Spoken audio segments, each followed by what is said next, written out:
பேரரசு, இவங்கெல்லாம் மிகப்பெரிய வெற்றி படங்களை கொடுத்தவங்க. மங்கை ஹரிராஜன் சீரியல் சினிமா ரெண்டுலேயும் வெற்றி படம் கொடுத்தவர். இன்னும் நண்பர் தயாரிப்பாளர்கள்லாம் இருக்காங்க, எல்லாருமே தெரிஞ்சவங்க தான். எல்லார் பேரையும் நான் சொல்லிட்டா நான் எப்பயுமே கூட்டத்தில் கடைசியாக தான் போவேன், எல்லாத்தையும் கேட்டுட்டு. இன்றைக்கி முதல்ல அவசரமாக நான் ஒரு அப்பாயின்மெண்ட்டுக்காக போக வேண்டியதுனால நான் தனித்தனியாக பேர் சொல்ல முடியல. இந்த வெள்ளிமலை வேலன் படம் வெற்றி பெறணும். இது எடுக்கப்பட்டது இங்கன்னு சொல்லி கேள்விப்பட்டேன். நம்ம ஊர் வள்ளிமலை, வேலூருக்கு பக்கத்தில் இருக்கிற வெள்ளிமலையில். அது எங்கள் ஊர் திருவண்ணாமலைக்கு பக்கத்தில் இருக்கிற ஊர். இது இப்போ ஏதோ சில முருகன் சீசன் நினைக்கிறேன். இப்போ அதை ஒரு பக்கம் அரசியல்வாதிகளும் பார்த்தீங்கன்னா முருகன் மாநாடு போட்டுட்ருக்காங்க, மாறி மாறி போடுறாங்க இல்லையா. டெல்லியில் இருக்கிறவங்களாம் கூட விடுறதில்ல முருகனை. அகில உலக ஃபேமஸ் முருகன். இந்த சீசனில் முருகன் பேர் வச்சதுனால அவர் வெற்றி பெறுவார்ன்ற எனக்கு தோணுது. இந்த முருகன் தான் இப்போ சூப்பர் ஸ்டார் இந்த சூழ்நிலையில். ஆன்மீகத்திலையும் சரி, அரசியலையும் சரி, சினிமாவுக்கு வந்துட்டார் அவர். அந்த வகையில் இந்த படம் வெற்றி பெறும். அது போடும்போது நீங்கள் விளம்பரம் போடும்போது கூட அப்படி ஓரமாக ஒரு வேல் போட்டிருக்கீங்க, அது கொஞ்சம் முருகர் போட கொஞ்சம் ஒன்று போட்டுருங்க ஓரமாக. அதாவது ஆன்மீக படம் மாதிரி இருக்கக்கூடாது, ஆனால் முருகர் ஏதோ உங்கள் எம்பலம் மாதிரி இருக்கட்டும் ஒன்று. அதுக்கு சீசன் இருக்கு இப்போ. அதனால் இந்த படத்தில் இருக்கிற கதாநாயகி, தயாரிப்பாளரே கதாநாயகி. எப்பயுமே கதாநாயகன்னா எல்லாம் எம்ஜிஆர் சரோஜா தேவி மாதிரியே இருக்கணும்னு அவசியம் இல்லை. அந்த படத்துக்கு பொருத்தமாக இருக்கணும். அந்த படம் எடுக்கிறது கிராம படம்னா கிராமத்துக்கு பொருத்தமாக இருக்கணும். சிட்டி படம்னா சிட்டிக்கு பொருத்தமாக இருக்கணும். உலக சுற்று வாலிபன் மாதிரி இருந்தால் எம்ஜிஆர் மாதிரி தான் இருக்கணும். இல்லைன்னா உலகம் சுற்றி பார்க்கறதுல வேஸ்ட்டு இல்லையா. அந்த மாதிரி வீரபாண்டி கட்டபொம்மன்னா சிவாஜி மாதிரி ஒருத்தர் தான். அந்த மாதிரி இந்த படத்துக்கு ஏற்ற கதாநாயகிகள் புதுசு மாதிரியே தெரியல, நல்ல கூச்சம் இல்லாமல் நடிச்சிருக்காங்க, எல்லாம் பண்ணியிருக்காங்க. மற்றவங்களும் எல்லாருக்கும் இந்த டெக்னீஷியன்ஸ் எப்பயுமே என்ன பண்ணுவாங்கன்னாக்கா அந்த நடிகர்களை மட்டும் பாராட்டிட்டு டெக்னீஷியனை விட்டுருவான். ஏன்னா அவங்க பின்னாடி இருக்கிறாங்க, அவங்க தான் ஏற்கிறவங்க, மரத்துக்கு வேறு மாதிரி அவங்க. அந்த கேமராமேன், எடிட்டர், மொத்தம் அதில் இருக்கிற அனைத்து டெக்னீஷியனுக்கு என்னுடைய வாழ்த்துக்கள். இந்த படத்தை நீங்கள் வெளியிடும் பொழுது இப்போயே கூட்டம் அதிகமாக இருக்குது, ஹவுஸ்ஃபுல்லாக இருக்குது. இது தேட்டரில் கொண்டு வர்றது எப்படின்னு தான் பார்க்கணும். நம்ம ஆள் பாதி ஆட பாதின்னு சொல்லுவாங்க. ஒருத்தர் படம் பாதி தான், படம் எடுக்கிறது பாதி தான், ஆனால் அதை ப்ரொமோட் பண்ணுறது பாதி. சில ஆள் ஆள் பார்த்தீங்கன்னா ரொம்ப வீக்காக இருப்பான். அவன் ட்ரெஸ்ஸு, அவன் ஹேர் ஸ்டைலில் பார்த்தா இத்தனை பொண்ணு திரும்பி பார்க்க அவனை. ஆள் சாதாரண ஆளாக இருப்பான். சில பேர் அழகாக இருப்பான், ட்ரெஸ் பண்ண தெரியாது, நடக்க தெரியாது, பேச தெரியாது. அந்த மாதிரி ஆள் பாதி ஆடு பாதின்றது எந்த காலத்துலையுமே உண்டு. அந்த வகையில் படம் எடுத்தால் பாதி தான். இந்த படத்தை ப்ரொமோட் பண்ணுறது தான் நம்முடைய வெற்றி இருக்குது. இப்போ உதாரணத்துக்கு பள்ளிக்கூடத்தில் 6வது படிக்கிற பசங்களுக்கு ஒரு போட்டி வைப்பாங்க, 8 வரைக்கும் படிக்கிறவனுக்கு ஒரு போட்டி வைப்பாங்க, எஸ்எல்சி வரைக்கும் படிக்கிறவனுக்கு போட்டி வைப்பாங்க. அப்போ ஈஸியாக அந்த பசங்க ஜெயிச்சு வெளியில் வர்றதுக்கு நல்லாயிருக்கும். 6லேருந்து எஸ்எல்சி வரைக்கும் எல்லாருக்கும் ஒரே மாதிரி ஓட்டு பண்ணி வச்சா அவன் வீக்காக இருந்தால் கூட எஸ்எல்சி படிக்கிறவன் தான் ஜெயிப்பான். 6வது படிக்கிறவன் என்னதான் ஒன்றாலும் அந்த பெரிய பசங்க கூட போட்டி போட முடியாது. ஒரு காலகட்டத்தில் இங்கெல்லாம் சில்வர் ஜூபிலி படம் கொடுத்துவார் உதயகுமார்லாம். அவர் படம்லாம் தெரியும் உங்களுக்கு, நல்லா தெரியும் உங்களுக்கு. சார் இந்த இவர் பேரரசு, விஜயகாந்த் எல்லாருக்கும் நல்ல நல்ல படம் கொடுத்தாங்க. இவங்க படங்கள்லாம் மிகப்பெரிய வெற்றி பெற்றது. ஆனால் அதே அவங்கெல்லாம் இப்போ படம் எடுத்து ரிலீஸ் பண்ணால் கூட ஜெயிக்கிறது கஷ்டம். என்ன காரணம்? அப்போ நாங்கள் படம் எடுக்கும்போது என்ன இருந்ததுனாக்கா, பெரிய படங்கள் கூட 250 படத்துக்கு மேலே ரிலீஸ் பண்ண முடியாது. 4000 தேட்டர் இருக்குதுன்னா 250 படம் தான் பெரிய படம் ரிலீஸ் பண்ணோம். நான் ப்ரொடியூசர் கவுன்சிலில் இருந்த பொறுப்பில் இது அண்ணெல்லாம் இருக்காங்க, கேட்டுப்பார். நாங்கள் ரூல்ஸ் கொண்டு வச்சுருந்தோம். எல்லாரையும் ஒரே நேரத்தில் ரிலீஸ், இது 200க்கு மேலே ரிலீஸ் பண்ணாத. அப்புறம் மீடியமாக படங்கள் 100 தேட்டரு, சின்ன சின்ன படங்கள்லாம் 50 தேட்டர்னு விட்டால் என்ன ஆகுதுன்னா எல்லாருக்கும் தேட்டர் கிடைக்கும். இன்றைக்கி என்ன பண்ணிட்டாங்கன்னா கேட்டை திறந்து விட்ட மாதிரி விட்டுட்டு ஒரு படம் பெரிய படம் ரிலீஸ் ஆனால் 2000 தேட்டரு, மொத்த தேட்டரு நீயே போட்டா அப்புறம் மீதி பேருக்கு எப்படி தேட்டர் கிடைக்கும்? அப்போ நீ தேட்டர் போடுறாங்க. போட்டு சமீபத்தில் ஒரு வெற்றி தேட்டர் நண்பர், அவர் ஓனர் சொன்னார், ஒரு படம் ஒன்று நல்ல படங்க, சின்ன படம் போட்டேன், 2வது வாரம் நல்லா வந்தது, திடீர்னு ஒரு பெரிய படம் வந்துடுச்சு, அது தூக்கி போட்டேன். அந்த பெரிய படம் வந்துட்டா எப்பயுமே ஒரு பெரிய வசூல் வரும்ன்ட்டு போட்டோம். பார்த்தா அது 2 வாரம் கூட ஓடல. மறுபடியும் அந்த தூக்கி போட்டு சின்ன படத்தை தூக்கி போட்டு அது 4 வாரம் ஓடிச்சுன்றார். இது எப்படி ஆகி போச்சு பாருங்க. ஆக பெரிய படம் சின்ன படங்களை ஒன்றா வர்றதை விட அழிவு சாதாரண விஷயம் இல்லை. அது எப்படின்னா 5 வயசு பையன்கிட்ட வந்து 40 வயசு பயில்வான் சண்டைக்கு போகிற மாதிரி. ஆக பெரிய படங்கள் வந்து நசுக்காமல் இருக்கணும்னா, ஒழுங்காக இருக்கணும்னா, கண்டிப்பாக வந்து பெரிய படங்கள் சின்ன படங்கள் வெற்றி பெறணும்னா, பெரிய படங்கள் வேணான்னு சொல்ல, அது தனித்தனியாக வரணும். ஜனவரியில் பெரிய படங்களாக வந்ததுன்னா பிப்ரவரியில் சின்ன படம் வரணும். மறுபடியும் மார்ச்சில் பெரிய படம் வந்தால் அது ஒன்றுக்கு ஒன்று கிளாஷ் ஆகக்கூடாது. இப்போ பெரிய படம் இந்த மாதம் வராது ரூல்ஸ் அப்படி இருக்குன்னா சின்ன படத்தை கூடுவான் தேட்டருக்காரன். அவனே வந்து தேட்டர் கொடுப்பான், அட்வான்ஸ் கொடுப்பான். நான்லாம் படம் ரிலீஸ் பண்ணும்போது உதயம் தேட்டர் 5 லட்சம், இவங்க 5 லட்சம் கொடுப்பாங்க. இங்கே அண்ணா தேட்டரு, இவங்க சின்ன படம் தான். அண்ணா தேட்டரு, இவங்க அபிராமி எல்லாம் 5 லட்சம் கொடுப்பாங்க அட்வான்ஸ். இப்போ போய் நான் படம் எடுத்து வச்சிருக்கிறேன் கேட்டால் எங்கிட்டே காசு கேட்குறான். அவன் தேட்டருக்கு முன் பணம் கொடுக்குன்னு கேட்குறான்.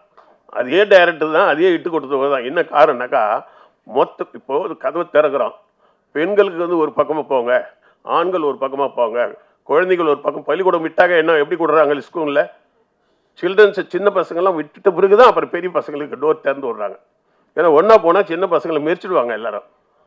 அப்படிலாம் இல்லாமல் மொத்தமாக அப்படியே மாட்டுக்கட்டை ஆடுகட்டை திறந்து விடுற மாதிரி விட்டால் படங்கள் பூரா அழிஞ்சு போயிடும். இப்போ நீ எடுக்கிறது கஷ்டம் இல்லை.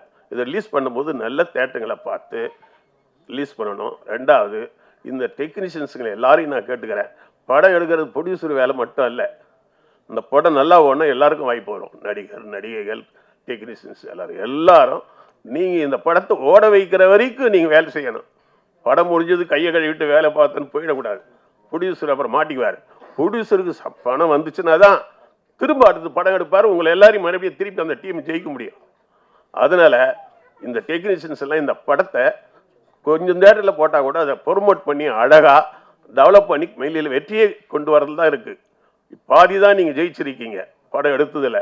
ஆனால் இதை காசை எடுத்தால் தான் நீ வெற்றி பெற்ற மாதிரி அர்த்தம். ஆகவே இந்த காசை திருப்பி எடுங்க. இதுக்கு மறுபடியும் எல்லா இடத்துலையும் பேசும்போது சொல்லுவேன், இந்த சின்ன படங்களை எப்பயுமே தூக்கி விடுறது யாருன்னா பத்திரிகையாளர் தான்.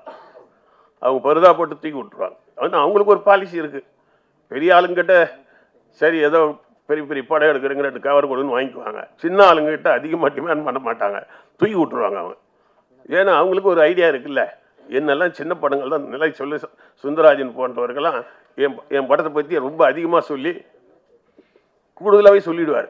எப்படி இருக்குதுனாக்கா சூப்பர் சூப்பர் வந்தானா எங்கே பெரிய ஆளாக போயிடுவான்னு ஓவராக சொல்லி என் படத்துக்கு வியாபாரத்தை உருவாக்கி விட்டுருவார். இந்த பிஆர் அவங்களோ பத்திரிகையாளர்களோ நினைச்சா சின்ன படங்களை ப்ரூஸ் பண்ணலாம். இந்த படம் வெற்றி பெறணும், திரும்பி திரும்ப நீங்கள் படம் எடுக்கணும்.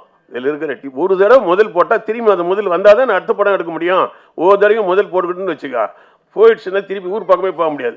வாகனம்லாம் கொடுக்கலாம், ஊர் பக்கம் சேர மாட்டான். அந்த வகையில் இந்த படம் வெற்றி பெறணும், இது அனைவரும் நல்லா வரணும் அப்படின்னு கேட்டுக்கிறேன். தயவுசெய்து மன்னிக்கணும், நான் ஒரு அவசரமான வேலைக்கு போகிறதுனால தான் நான் கட்சி வரைக்கும் வந்து கேட்க முடியல. எல்லாரும் பேச்சும் இருக்காங்க, எல்லாரும் பேசுவாங்க, நல்லா பேசுவாங்க. வெற்றி வணக்கம். 30 வருஷமாக ஒருத்தர் நான் இயக்குனர் ஆகாமல் செருப்பு போட மாட்டேன்னு இருக்கார். அவர் வந்து 30 ஆண்டுகளாக பல்வேறு, அவர் ஒரு யூனிட்லேருந்து கேமரா அசிஸ்டண்ட்டாக இருந்து என்னுடைய குருநாதர் ஆர் உதயகுமார் சார் படங்களெல்லாம் அவர் வந்து அசிஸ்டண்ட் கேமராமேனாக ஒர்க் பண்ணியிருக்காரு. என்னுடைய நண்பர் செல்வாவுடைய ஸ்கூலில் அவர் இன்றைக்கி ஒரு இயக்குனராக வந்திருக்காரு. அவர் ஒரு படத்தை இன்றைக்கி வந்து டைரக்ட் பண்ணியிருக்கார். அதாவது ஒருத்தர் 30 வருடமாக ஒரு மனிதர் தான் கொண்ட லட்சியத்துக்காக காலில் செருப்பு போடாமல் அந்த வெறியோடு இன்றைக்கி வந்து ஒரு சக்ஸஸ் பண்ணியிருக்காருன்னு சொன்னால், அவருக்கு அந்த வாய்ப்பை கொடுத்த தயாரிப்பாளர்களுக்கும் அவருக்கு ஒத்துழைப்பு கொடுத்த அனைவருக்கும் முதல் இந்த இடத்துல நன்றியை தெரிவிச்சுக்கணும். வி சேகர் சார் ரொம்ப அருமையாக சின்ன படங்கள் பற்றி ரொம்ப அழகாக சொல்லிட்டு போயிட்டார். சில விஷயங்கள் வந்து இந்த இடத்துல நான் பதிவு செய்யணும்னு நான் நினைக்கிறேன். இன்றைக்கி அற்புதமான தலைவர்கள்லாம் இன்றைக்கி சினிமா கிடச்சிருக்காங்க. பெப்சி நம்முடைய ஆர்கே செல்வமணி சார் அவர்கள், அதே மாதிரி பார்த்திங்கன்னா இயக்குனர் சங்கத்துக்கு எங்கள் இளம் இயக்குநர்கள் எஜமான் ஆர் உதயகுமார் சார், செயலாளர் பேரரசு சார், நம்மளுடைய நண்பர் மங்கை அரியராஜன் போன்றவங்கெல்லாம் இன்றைக்கி எல்லாருமே இருக்காங்க. சில வருத்தமான விஷயங்கள் வந்து இந்த இடத்துல நம்ம பதிவு செஞ்சு தான் ஆகணும். என்னென்னா, நிறைய பேர் சினிமாவில் இருக்கிறாங்க, அவங்களுக்குள்ள சினிமா இல்லை. சினிமாவில் இல்லாதவங்க சினிமாவால் எக்கச்சக்கமாக சம்பாதிக்கிறாங்க. சினிமாவுக்காக கஷ்டப்படுறவங்க எல்லாரும் அம்மா உணவகத்தில் சாப்பிட்டுக்கிட்டு ஒன்றுமே இல்லாமல் ஊருக்கு போக முடியாமல் ரொம்ப வேதனையான ஒரு விஷயத்தில் இருக்கிறாங்க. படம் எடுத்த தயாரிப்பாளர்கள் இப்போ டைரக்டர் சொல்லிட்டு இருந்தார், அவங்க படம் எந்த தேட்டர் ரிலீஸ் ஆகுதுன்னு அவங்களுக்கே தெரியல, தகவல் தெரிஞ்சு ஓடி போய் பார்க்குறாங்க, அப்படி ஒரு நிலை இருக்குது அப்படின்னு சொல்கிறாரு. இதில் வந்து பார்த்திங்கன்னா படத்தை விட பாப்கார்ன் விலை ஜாஸ்தியாக இருக்குது, பாப்கார்னோட பார்க்கிங் விலை ஜாஸ்தியாக இருக்குது. இதில் ஒரு ஃபேமிலியோடு ஒருத்தர் படம் பார்க்கணுன்னா 2000 ரூபாய் தேவைப்படுது. அது முடிஞ்ச அந்த குழந்தைங்களோட அவன் ஒரு மான மரியாதையோட வீடு போய் சேரணுமானா கிடையாது. அவனை வெளியில் அனுப்புறது பார்த்திங்கன்னா அவன் கேஎஃப்சியில் பூந்து ஏகப்பட்ட ஹோட்டல் வழியாக போய் காம்ப்ளெக்ஸ் பூரா சுற்றி அவன் வெளியில் போகிறதுக்குள்ளே ஒரு வழி ஆகிடுவாங்க. இப்படிப்பட்ட ஒரு சூழல் தான் இந்த இடத்துல இருக்குது. இதில் பார்த்திங்கன்னா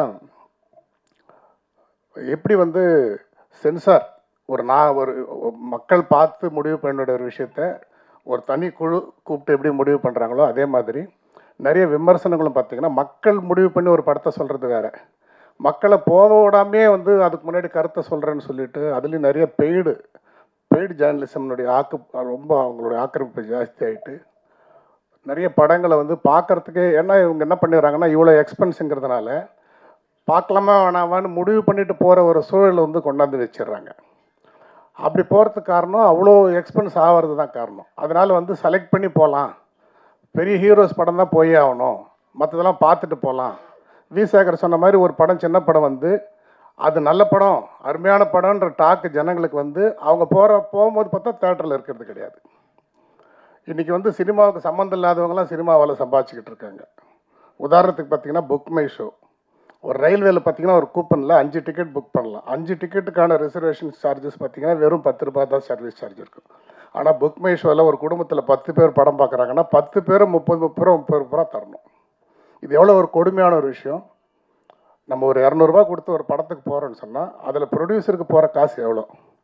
நான் அந்த படத்துக்காக தான் போகிறேன், அந்த தேட்டருக்காக நான் போகிறதில்ல, நான் படத்துக்காக தான் போகிறேன். அந்த இயக்குனரை விரும்பி போகிறேன், அதில் நடிகரை நம்பி போகிறேன், அந்த படத்துக்காக நான் போகிறேன். ஆனால் அதில் போடுற ஸ்லைடுக்கும் அதில் போடுற ஆடுகளுக்கும் ஏதாவது நம்ம ப்ரொடியூசருக்கு யாருக்காவது சம்மந்தம் இருக்கா? எதுவுமே கிடையாது. இன்னும் சொல்லப்போனால் நம்மளுடைய காப்பிரைட் பிரகாரம் ஒரு படம் ஃபஸ்ட் ஹாஃப் முடிஞ்சு செகண்ட் ஹாஃப் நடுவில் ஒரு சைலன்ஸ் இருக்கணும். நம்ம ஸ்கிரிப்ட்லேயே டைரக்ஷனில் டிஸ்கஷனில் ஃபஸ்ட் ஹாஃப் செகண்ட் ஹாஃப்னு பிரிக்கிறதும் டுவர்ட்ஸ் கிளைமேக்ஸு ஸ்ட்ரெயின் ஆகிடும், இங்கே காமெடி வரணும் அது வரணும், இதெல்லாம் பண்ணுறது எதுக்கு? ஆனால் இப்போ பார்த்திங்கன்னா அங்கேயே ஆர்டர் பண்ணுறதும் படம் பார்த்துட்டு இருக்கும்போது எடுத்து டெலிவரி பண்ணுறதும் இதை இவனுக்கு பாப்கார்ன் தின்றதுக்கும் பெப்சி குடிக்கிறதுக்கு தான் போகிற மாதிரி அங்கே அந்த இடத்துல இன்றைக்கி கார்பரேட்டுகளுடைய தேட்டர்ஸ் அப்படி தான் இருக்குது. அதில் பார்த்திங்கன்னா உங்களுக்கு நான் ஸ்டாப்பாக கேப்பே இல்லாமல் நடுவில் ஆடு போடுறது, ஸ்லைடு போடுறது, ஒரே ஷவுட்டிங்கு. ஆக்சுவலாக பார்த்தா இதுக்கு யாராவது ஒருத்தர் இது பெரிய லெவலில் இது கேஸ் போட்டு தடுக்கணும் இது எல்லாத்தையும். ஏன்னா கம்பல்சரி ஒரு 15 மினிட்ஸ் சைலன்ஸ் இருக்கணும், அதுக்கப்புறம் தான் செகண்ட் ஹாஃப் ஸ்டார்ட் பண்ணணும், அதுதான் ரூல். இந்த மாதிரி சில விஷயங்கள் எல்லாத்தையும் வழிமுறைப்படுத்தணும்.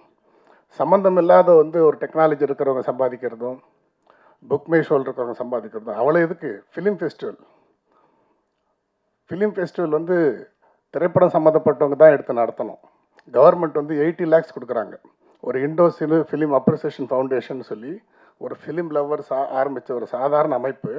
அவங்க வருஷம் எடுத்து ஃபிலிம் ஃபெஸ்டிவல் இதே சென்னையில் பண்ணுறாங்க. சினிமா சம்மந்தப்பட்டவங்களுக்கு கூட அதில் எந்த ப்ரியாரிட்டியும் இல்லை, அவங்க அதை வச்சுக்கிட்டு சம்பாதிக்கிறாங்க.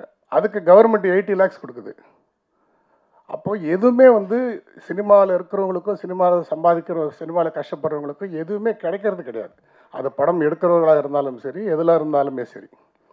அதனால் ஒரு புக் மை ஷோ மாதிரி ஒரு ஆப் கூட நம்மளால் முடிவு பண்ண முடியாதா, ரெடி பண்ண முடியாதா? இதெல்லாம் வரைமுறைப்படுத்தணும். அதுக்கு அருமையான தலைவர்கள் இன்றைக்கி சினிமாவில் கிடச்சிருக்காங்க. பாருங்கள், காலையிலேருந்து பேரர் சார் இங்கேயே இருக்கார் தொடர்ச்சியாக. நான் கூட சொல்லிட்டு எங்கள் குருநாதர் டைரக்டர் சாருக்கெல்லாம் உதயகுமார் சாருக்கெல்லாம் இங்கே ஒரு ரூம் ரெடி பண்ணி கொடுத்துருங்க, அவர் இடையில வீட்டுக்கு எங்கேயாவது போயிட்டு வரட்டும்.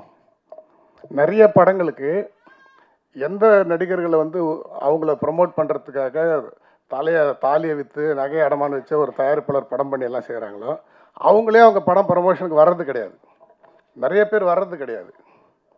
ஆனால் அப்படி இருக்கும்போது சம்மந்தமே இல்லை, ஒரு சின்ன படம் கஷ்டப்பட்டு பண்ணுறாங்க, இவங்களை சப்போர்ட் பண்ணுங்கிறதுக்காக ஒரு இயக்குனர் சங்க தலைவர் இன்றைக்கி எவ்வளோ பெரிய ஹிட்டு, நடிகர் திலகம்லேருந்து இன்றைக்கி இருக்கக்கூடிய எல்லா சூப்பர் ஸ்டார்களையும் இயக்கிய ஒரு திரைப்பட கல்லூரியிலேருந்து வந்த ஒரு இயக்குனர்னால் அது வந்து ஆர் உதயகுமார் சார் தான். அப்படிப்பட்ட இவ்வளோ பெரிய ஒரு ஜாம்பவான் இன்றைக்கி இயக்குனர் சங்க தலைவராகவும் இருக்கார். அவர், பேரரசு சார், இவங்க எல்லாரும் இன்றைக்கி வந்து ஒரு படம், அது யார் படம் என்ன அதெல்லாம் எதுவுமே தெரியாது. ஒருத்தர் கஷ்டப்பட்டு பண்ணியிருக்காங்க, அவங்களுக்கு நம்ம சப்போர்ட்டாக இருக்கணும், துணையாக இருக்கணும் அப்படிங்கிறதுக்காக அவங்களாம் இந்த இடத்துக்கு வந்திருக்கிறாங்க. அதே மாதிரி ஒரு வேண்டுகோள் வைக்கிறேன் உதயகுமார் சாருக்கு. புரட்சி தலைவி ஜெயலலிதா அம்மா இருக்கும்போது இந்த அரசு சார்பில் அம்மா திரையரங்குன்னு ஒரு கான்செப்ட் கொண்டு வந்தாங்க. இது ரொம்ப சின்ன படங்கள்லாம் நிச்சயமாக வந்து ஓடக்கூடிய ஒரு சூழல் வந்து அமையறதுக்கான ஏற்பாடு பண்ணாங்க. எப்படி வந்து நிறைய தேட்டர்ஸில் வந்து எவ்வளோ ரேட் ஏற்றினாலும் 10 ரூபாய் டிக்கெட்டுங்கிறது வந்து கம்பல்சரின்னு சொல்லி அதுக்குன்னு ஒரு கேட்டகரி வச்சாங்களோ, அது இன்றைக்கும் தேட்டரில் வச்சுருக்காங்க. ஆனால் அந்த 10 ரூபாய் டிக்கெட் வந்து யாருக்கும் தரதில்லை. அது யாருக்கு தராங்கன்னா உங்களுக்கு இந்த ஃபுட்டு கூப்பனோடு தான் தருவாங்க. படம் பார்க்குற டிக்கெட்டு 10 ரூபான்னா கூப்பன் 400 ரூபாய் அப்படி தான் அது தராங்க. அது வேலையில் யாருக்கும் தரதில்லை, அவங்களுக்குள்ளே கொடுத்துக்குவாங்க. ஆனால் அந்த அம்மா திரையரங்குன்ற கான்செப்ட்டு அவங்க கொண்டு வந்து இம்ப்ளிமெண்ட் பண்ணும்போது அவங்களுக்கு உடம்பு சரியில்லாமல் போயிடுச்சு. அதனால் அது நின்று போச்சு. அது மட்டும் வந்திருந்தால் இன்றைக்கி வந்து இந்த தேட்டர் டாமினேஷனுங்கிறது இந்த அளவுக்கு வந்திருக்காது. எல்லா படங்களும் ஓடுறதுக்கான ஒரு தளம் அது வந்து ஏற்படுத்தி தரும். அந்த கான்செப்டை இன்றைக்கி இருக்கக்கூடிய தலைவர்கள் எல்லாரும் சேர்ந்து திருப்பி இம்ப்ளிமெண்ட் பண்ணி கொண்டு வந்தோம்னா நிச்சயமாக சின்ன படங்களுக்கும் வந்து எல்லா தேட்டர்ஸும் கிடைக்கும். இன்னொன்று வந்து தான் பெரிய ஸ்டாரு, தான் அடுத்த முதலமைச்சர் ஆகணும், இப்படிலாம் கனவு காண்றாங்க நிறைய பேர். அப்படி உண்மையிலே அவ்வளோ பெரிய ஸ்டாரு, அவங்களுக்கு அவ்வளோ ஃபேன்ஸ் இருக்கிறாங்கிறது உண்மையாக இருந்தால் அவங்க வந்து 11 மணி ஷோ, 2 மணி ஷோ, காலையில் 10:30 மணி ஷோவில் அவங்க படத்தை போடுறதுக்கு கொண்டு வரணும், ஒத்துக்கணும். அதை விட்டுட்டு ப்ரைம் ஷோஸு, ப்ரைம் தேட்டர்ஸ் எல்லாம் வந்து அவ்வளோ பெரிய பெரிய ஸ்டாருங்களை எடுத்துக்கிட்டு கஷ்டப்பட்டு ரொம்ப போராடி வர சின்ன படங்களை எடுத்துன்னு போயிட்டு காலையில் 11 மணிக்கு தர்றது, 10 மணிக்கு தர்றது, மத்தியானம் 2 மணிக்கு தர்றது தான் எப்படி வந்து பழக்கம் வருவாங்க. ஸோ இப்படிப்பட்ட ஒரு சூழல் இங்கே இருக்குது. அதனால் வந்து இவங்கெல்லாம் வந்து இவ்வளோ கஷ்டப்பட்டு இவ்வளோ செலவு பண்ணி ஒரு நம்பிக்கையில் இது போன்ற தயாரிப்பாளர்கள்லாம் நிறைய இளம் கலைஞர்களை ஒரு 30 வருஷமாக செருப்பு போடாத ஒருத்தருக்கு கூப்பிட்டு இன்றைக்கி ஒருத்தர் லைஃப் கொடுத்துருக்காங்க. இவ்வளோ டெக்னீஷியன்ஸ் இன்றைக்கி வந்து இந்த படத்து மூலமாக கொண்டு வந்திருக்காங்க. இவங்கெல்லாம் வந்து வெற்றி பெற்றாங்கன்னா, இவங்களுக்கெல்லாம் முதலீடு பண்ண பணங்கள் திருப்பி வந்துச்சுன்னா இதே மாதிரி இன்னும் நிறைய பேர் அவங்க உருவாக்குவாங்க. நிறைய பேர் வர வர வர தான் இந்த துறை வளரும். இது வெற்றிங்கிறது 2 வகை இருக்குது. எல்லாரையும் கூட்டிகிட்டு போய் ஜெயிக்கிறது ஒரு வெற்றி, எல்லாரையும் கொன்னுட்டு ஜெயிக்கிறது ஒரு வெற்றி. அலெக்சாண்டர் போன்றவர்கள் எல்லாரையும் கொன்னுட்டு ஜெயிச்சவங்க, நபிகள் நாயகம் இயேசுநாதர் போன்ற எல்லாரையும் கூட்டிட்டு போய் ஜெயிச்சவங்க தான் வணங்கப்படுவார்கள். அது எல்லாரும் வணங்கப்பட வேண்டும். அப்படிப்பட்ட வெற்றிக்கு பத்திரிகையாளர்கள் அனைவரும் இது போன்ற சிறிய படங்களுக்கு ஒத்துழைப்பு தர வேண்டும். நிறைய இந்த விமர்சனங்கள், இந்த பெய்டு இதெல்லாத்தையும் விட்டுட்டு அவங்க போராடி வரட்டும். ஜனங்க பார்த்துட்டு முடிவு பண்ணிட்டோம், வேணாம் நல்லா இல்லை அப்படின்னு அவங்க சொல்லட்டும். பார்க்குறதுக்கு முன்னாடி இது வேஸ்ட்டு, இது பார்க்குறது தேவையில்லாத வேலைன்ற மாதிரிலாம் ரொம்ப நெகட்டிவாக சொல்லி அப்படி அதனால் வந்து எந்த விதமான பலனும் இல்லை. அவங்க முடிவு பண்ணட்டும். மக்கள் வந்து ஒரு படத்தை வேணான்னு சொன்னால் அதை 100% ஏற்றுக்கிறதுக்கு எல்லா கலைஞர்களும் தயாராக இருக்கிறாங்க. அதை பார்க்கவே கூடாதுன்னு தடுக்கிறத 1% கூட யாரும் ஏற்றுக்க முடியாது. அது போன்ற விஷயங்களை செய்ய வேண்டாம். சிறிய படங்களுக்கான அங்கீகாரத்தை எல்லோரும் கொடுக்க வேண்டும். அதே மாதிரி இந்த அம்மா திரையரங்கு போன்ற அந்த கான்செப்டை கொண்டு வந்து எல்லா படங்களுக்கும் எல்லாருக்கும் தேட்டர் கிடைக்கக்கூடிய ஒரு சூழல் ஏற்படுத்தணும். சினிமாவில் கஷ்டப்படுறவங்களுக்கான பலன் சினிமாவில் இருக்கிறவங்களுக்கே கிடைக்கணும். புக்மை ஷோ போன்றவர்கள், இந்த மாதிரி கியூபு போன்றவர்கள், சினிமாவுக்கு சம்மந்தம் இல்லாத கார்ப்பரேட் முதலாளிகள் இவர்களுடைய ரத்தத்தை சுரண்டி அவர்கள் மட்டும் வாழ்வதை தடுக்கிறதுக்கு எல்லாரும் ஒரு அணியில் திரண்டு அதற்கான விஷயத்தை ஏற்படுத்தணும்னு சொல்லி கேட்டுக்கிட்டு படக்குழு அனைவருக்கும் நன்றி கூறி விடைபெறுகிறேன். நன்றி, வணக்கம். இந்த வள்ளிமலை வேலன் திரைப்படத்தின் படக்குழுவினர் அனைவருக்கும் என் நன்றியை தெரிவித்துக் கொள்கிறேன். இன்றைக்கி இந்த மேடையிலே ஒரு தயாரிப்பாளர் ஆட்டுக்கொண்டேன். நான் என்னை வச்சு தான் எல்லாமே வந்து பேசியிருக்காங்க. அது நல்ல கருத்து தான் அண்ணன் சொன்னதெல்லாம். நான் வந்து தப்பாக இது பண்ணலை. அது வர வேண்டியது தான், நடக்க வேண்டியது தான். அது இப்போ நான் வந்து கொஞ்சம் இப்போ எனக்கு இங்கே வந்து இப்போ மீட்டிங் வந்து போகணும், ஈசி மீட்டிங்கு. பாண்டிச்சேரி செந்தாமரை கண்ணன் நிறைய பேருக்கு இங்கே தெரியும், சில பேருக்கு தெரியாது. என் பேர் பாண்டிச்சேரி செந்தாமரை கண்ணன். நான் பாண்டிச்சேரி சேர்ந்தவன். அண்ணாங்களாம் தெரியும். இங்கே மும்மூர்த்திகள் மேலே 3 இயக்குனர்கள் அமர்ந்திருந்தார்கள். 4வதாக எங்களுடைய மங்கை ஹரிராஜன் அண்ணனும் சேர்ந்து பெரிய இயக்குனர்கள் இங்கே இந்த திரைப்பட விழாவிலே கலந்து கொண்டு இருக்கிறதுனால நான் அதிகமாக பேச முடியாது. அனைத்தும் அவங்க அண்ணன் பேசிட்டாங்க. அண்ணா ஒரு கருத்து, தயாரிப்பாளர் சங்கம் நினச்சா படம் ரிலீஸ் பண்ணுறதையும் இயக்குனர்களும் தயாரிப்பாளர்களையும் உருவாக்கலாம்னு சொன்னீங்க. எல்லா கருத்துக்களும் உண்டு. தயாரிப்பாளர்களை உருவாக்குவது யாருன்னு உங்களுக்கு தெரியுண்ணே. உங்கள் காலங்கள் வேறண்ணே. நீங்கள் எடுத்த படங்கள்லாம் இன்றுக்கும் வைரம் பாய்ந்த மாதிரி. ஆனால் இன்று எடுக்கக்கூடிய தயாரிப்பாளர்களும் இயக்குனர்களும் வர அத்தனை படங்களும் ஈசந்துருண்ணே. உங்கள் படம் இன்றைக்கி போட்டால் கூட இன்றைக்கி எத்தனை பேர் பார்க்கறதுறாங்க. அதே போல் அண்ணன் பேரரசு அண்ணனுடைய படங்களை போட்டால் கூட இன்றைக்கி அத்தனை பிள்ளைங்களும் வந்து தேட்டருக்கு ஏற்ற மாரி உட்காந்து இது தேட்டரை விடுங்க, வீட்டில் உட்காந்து படம் பார்க்குங்க. வி சேகர் அண்ணன் படம் வந்து ஓடுதுனாக்கா வயசானவங்க மதியத்தை தூங்கத்தை கூட தூக்கத்தோடு விட்டுட்டு உட்காந்து பார்ப்பாங்க. அந்த மாதிரி இன்றைக்கும் அதெல்லாம் வந்து வைரம் பாஞ்ச படங்கள்ண்ணே. ஆனால் நாங்கள் எடுக்கிற படம்லாம் அது கிடையாதுண்ணே. அதனால் வந்து இன்றைக்கி படம் ஓடலைண்ணே. ஏன் எடுக்கலை? ஏன் அது யாருக்கிட்ட? அது வந்து ஒரு இயக்குனர்கிட்ட தான். அதெல்லாம் கிடையாது. நீங்கள் வந்து தயாரிப்பாளர் சொன்ன மாதிரி நான் இயக்குனரில் சொல்லணும். இயக்குனர்களும் தப்பு பண்ணியிருக்காங்க. எங்களுக்கு என்ன தெரியும்? தயாரிப்பா இப்போ ஒன்றும் இல்லைண்ணே. நீங்கள் சொன்ன மாதிரி ஏதோ ஒரு வேலை செஞ்சுட்டு வராங்க, ஒரு படம் எடுக்கிறாங்க அப்படின்றீங்க. உண்மை அது. எங்களை வராங்க தயாரிப்பாளர், ஒரு தயாரிப்பாளர் உருவாக்குறது யார்? ஒரு இயக்குனர் வராங்க தேடிட்டீங்களே. நான் சும்மா உட்காந்துட்டு நான் ரியல் எஸ்டேட் பண்ணியிருந்தேன். என் வீட்டுக்கு வந்து கதவை தட்டி உன்னை நான் அப்படி பண்ணுறேன் இப்படி பண்ணுறேன், இவ்வளோ கோடி சம்பாடலாம் அப்படியே கோடி சம்பாடலான்னு சொன்னதெல்லாம் யார்? ஒரு இயக்குனர்.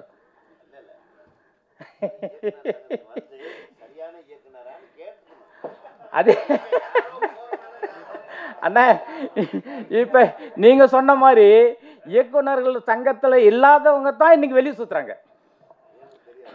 அதனால தான் உங்களுக்கு தெரியல, எங்களுக்கும் தெரியல. ஆமாம், அது வந்து இட்டுன்னு வந்து எங்களை கொண்டு வந்து இங்கே ஒரு படம் எடுக்கிறோம் அது எடுக்கிறோன்னு சொல்லிவிட்டு வேலையை முடிச்சிடுறாங்க. அப்போ வந்து நீங்கள் சொன்ன மாதிரி நாங்களாம் வந்து வியாபாரிகள் தான். உண்மை. இன்னைக்கு அப்படி தான் நடக்குது. இன்றைக்கி அந்த மாதிரி தான் நடக்குது. அதாவது இன்றைக்கி ஒன்றுங்க, இந்த படத்தோட டைரக்டர் இயக்குனர் வந்து இன்றைக்கி காலையில் 30 ஆண்டு காலமாக செருப்பு அணியாமல் பண்ணியிருக்காங்க. அது வந்து ஒரு இந்த சினிமா மேலே இருக்கிற ஒரு மோகமும் ஒரு பாசமும் ஒரு பக்தியும். அதனால் வந்து அவர் ஜெயிப்பார். ஆனால் இப்போ இருக்கிற அவரை மாதிரி வந்து எல்லாம் இருக்கணும்னு தான் சொல்கிறேன் நான். நீங்கள் யாரும் தப்பாக எடுத்துக்காதீங்க. சில இயக்குனர்கள்லாம் இயக்குனர்னு சொல்லிட்டு வராங்களே கோசம் அவங்க இயக்குனர் கிடையாது. அண்ணன் சொன்ன மாதிரி அவங்க சங்கத்தில் உறுப்பினரும் கிடையாது. அதனால் நாங்கள் வந்து கஷ்டப்பட்டது வந்து அது வந்து நீங்கள் தயாரிப்பாளர் சரியில்லைன்னு சொன்னீங்கல்ல. ஆனால் இன்றைக்கி ஒரே ஒரு கருத்து, தயாரிப்பாளர் சங்கத்தில் இன்றைக்கி மீட்டிங் நடந்து இப்போ நான் போகணும். அதனால் அண்ணா சொன்ன கருத்துக்கள்லாம் இப்போ நான் போய் கேட்க போகிறேன், நானும் சொல்ல போகிறேன். சிறிய பட தயாரிப்பு இருக்குதுண்ணா. ஆனால் இன்றைக்கி வந்து பெரிய படம் வந்தால் தானே இப்போ தேட்டரை கொடுக்குறாங்க. இன்னும் சின்ன படத்துக்கு அது எந்த தேட்டர் கொடுக்குறாங்க? ஆனால் நாங்கள் கேட்டாலும் அங்கே முடியலண்ணே. எல்லாமே வந்து நீங்கள் சொன்னீங்கல்ல அரசியல்வாதிகிட்ட போயிட்டுன்னு, அப்புறம் எப்படி நாங்கள் கேட்க முடியும்? இல்லை சொன்னீங்க பேசுறது தான் சொல்கிறேன் நான். அவர் ஒரு இயக்குனர் வந்து அரசியல்வாதி சொல்லுங்க. அதாவது என்னன்னு கேட்டிங்கன்னா, இன்றைக்கி வந்து தேட்டர் வந்து கிடைக்கிறதுக்கு ரொம்ப கஷ்டம்தான் சிறிய படத்துக்கு. நான் என் படத்தையே வந்து நீ அண்ணன் சொன்ன மாதிரி இப்போ வி சேகரான்னு சொன்ன மாதிரி ஒவ்வொரு தேட்டராக போய் என் படத்தை பணம் கொடுத்து நான் போட்டேன். அதில் வந்து பணம் கொடுத்ததுன்னு பார்த்தீங்கன்னாக்கா சாந்தி தேட்டரில் மாப்பிள்ளை மட்டும்தான் எனக்கு கூட்டு பணம் கொடுத்தாரு, செக் கொடுத்தாரு. மற்ற எந்த தேட்டரிலும் லாஸ்ன்ட்டாங்க. நீங்கள் எந்த கணக்கு வச்சு பார்ப்பீங்க? இன்றைக்கி இவன் கூட தம்பி கூட வந்து படத்தை ரிலீஸ் பண்ணணும்னா ரொம்ப ஜாக்கிரதை பண்ணணும். பணமே வரல, அதனால தான் லாஸ் ஆகுது. என்ன பண்ணுறது? கஷ்டம்தான். இந்த கஷ்டம் நானும் இப்படி ஒரு செயலில் வந்து எப்படி மாட்டேன்னு கேட்டிங்கன்னா, நான் ஒரு தொழிலதிபராக இருந்து நான் ஒரு நாளைக்கு ஒரு 100 பேருக்கு வேலை கொடுக்கணும், ஒரு 100 பேருக்கு சாப்பாடு போடணுன்ற ஒரே ஒரு எண்ணத்தில் தான் நான் வந்து என்னுடைய குறிக்கோள் இருந்தது. அந்த குறிக்கோளுக்காக சினிமா எடுத்தாலும் நீங்கள் 100 பேருக்கு ஒரு நாளைக்கு சாப்பாடு போடுறீங்க, 100 பேருக்கு ஒரு 100 குடும்பம் வாழும், அதனால் நீங்கள் வாங்கன்னு என்னை கூட்டின்னு வந்தார். அந்த ஒரே ஒரு எண்ணத்துக்கு தான் நான் வந்தேன் அந்த சினிமாவுக்கு.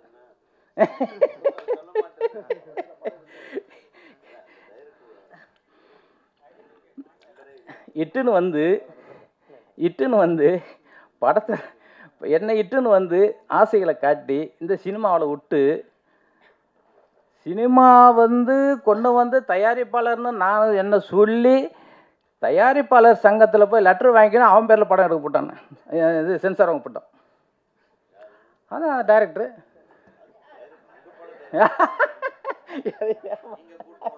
தண்ணி கொடுப்பா. நான் அது அன்னைக்கு இருந்த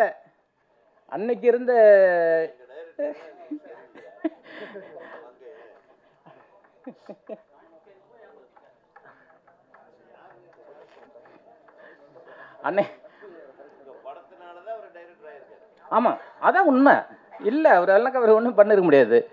அதுக்கப்புறம் நான் தயாரிப்பாளர் சங்கத்தில் லெட்ரு கொடுத்து, அதுக்கப்புறம் எல்லாம் என்னை கூட்டி வச்சு எஸ்எஸ் நம்ம ராவுத்தர் தான் அண்ணன் தான் அன்றைக்கி அட்டாக் கமிட்டி தலைவர் தான் அந்த டைமில் கேஆர்ஜி இருந்தாருங்க.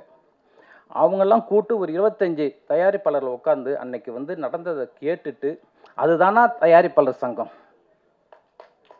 ஒரு 15 ஆண்டுகளுக்கு பிற்பாடு தயாரிப்பாளர் சங்கம் இல்லை என்னை பொறுத்தவரையிலும். அன்னைக்கு இருந்த தயாரிப்பாளர் 25 பேர் உட்காந்துட்டு 2 பேரையும் உட்கார வச்சு 2 பேர்கிட்ட பேசி தீர்த்துட்டு எங்கள் 2 பேரும் வெளியே போக சொல்லிட்டாங்க.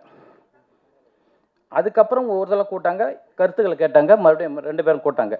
கூட்டு இன்னும் நீ எத்தனை பேரை கெடுக்கிறதுக்கு இங்கே வந்துருக்கிற, சினிமாவே கெடுக்கிற, இந்தமாரி தயாரிப்பாளரில் புதுசாக இட்டாந்து கெடுக்காத, இது நமக்கு கெட்ட பேர், அவருக்கு எழுதி கொடுத்துட்டு வெளிப்பட அப்படின்ட்டாங்க. அதுக்கப்புறம் தான் நான் ஒரு தயாரிப்பாளரான அவன் எழுதி கொடுத்த பிற்பாடு. ஆமாண்ணே, எடுத்துகிட்டு இருக்கிறோம். ஏன் நீங்கள் வர்றது இருக்குங்களா தம்பி? சினிமா உண்மையாகவே சினிமான்னு தெரியாத ஒருத்தன் ஆனால் சினிமா இருந்தது தான்.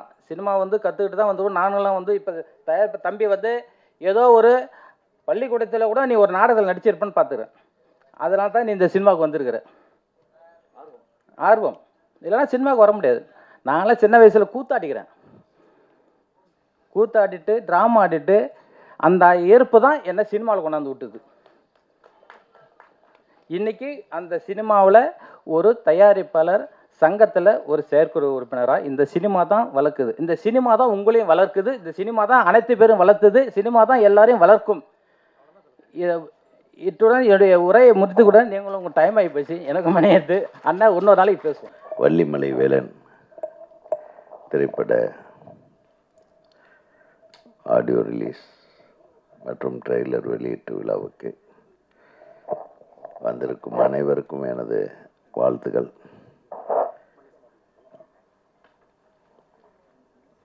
நாகரத்தினம் தயாரிப்பு நடிப்பில் நம்ம இயக்குனர் எஸ் மோகன் அவர்களுடைய இயக்கத்தில் பாட்டு பார்த்தேன். பாட்டு ரொம்ப நல்லா தான் இருக்குது. அந்த அப்பா பாட்டு ரொம்ப டச்சிங்காக இருந்தது. அப்பா பாட்டு எழுதுனது யார்? யார் பாடினது? நம்ம எஸ்என் சுரேந்தர் அவர்கள் வருகை தந்திருக்கிறார். சரி சரி சாமி. அப்பா சுரேந்தர் எப்போ பார்த்தது? என் படத்தில் 5 விரல் கெஞ்சதடி பாட்டு பாடினார் ஒரு தடவை. நாங்கள் என்னுடைய முதல் படத்தில் நான் இவருக்கு பாட வாய்ப்பு கொடுத்தேன்.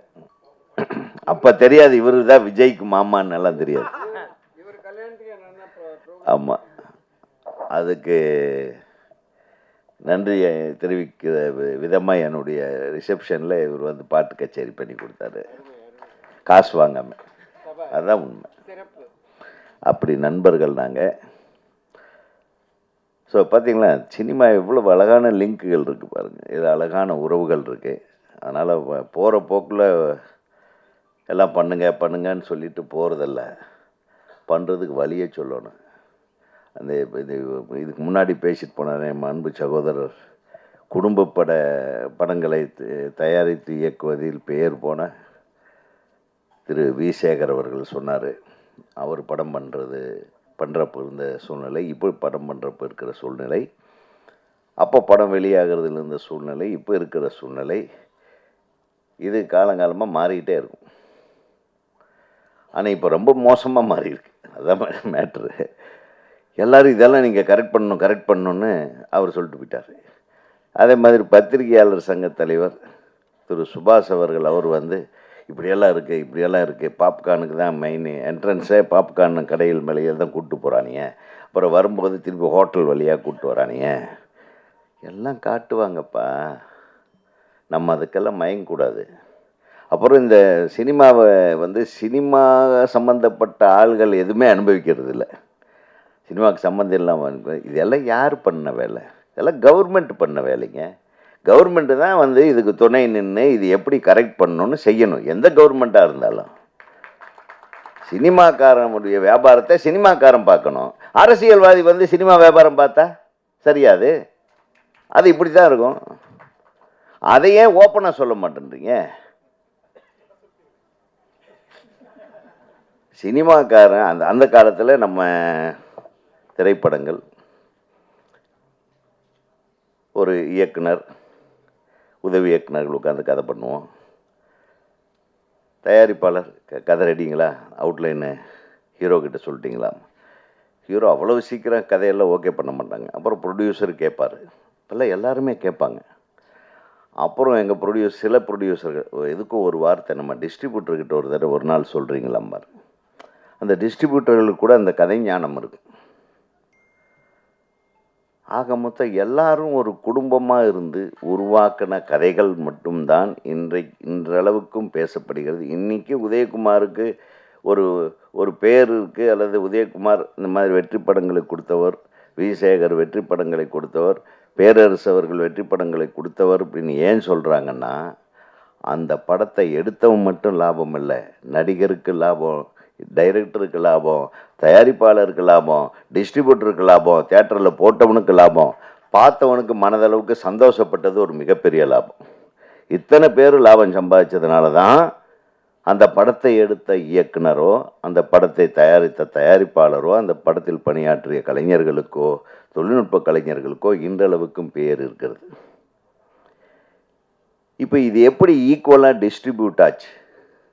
அதுக்கு பத்திரிகையாளர்கள் தான் மெயின். ஒரு படத்தை நான்லாம் சின்ன கவுண்டர் படத்தை எல்லா பத்திரிகையாளர்கிட்டையும் இன்டர்வல் வரையிலும் கதையை சொல்லிட்டேன்.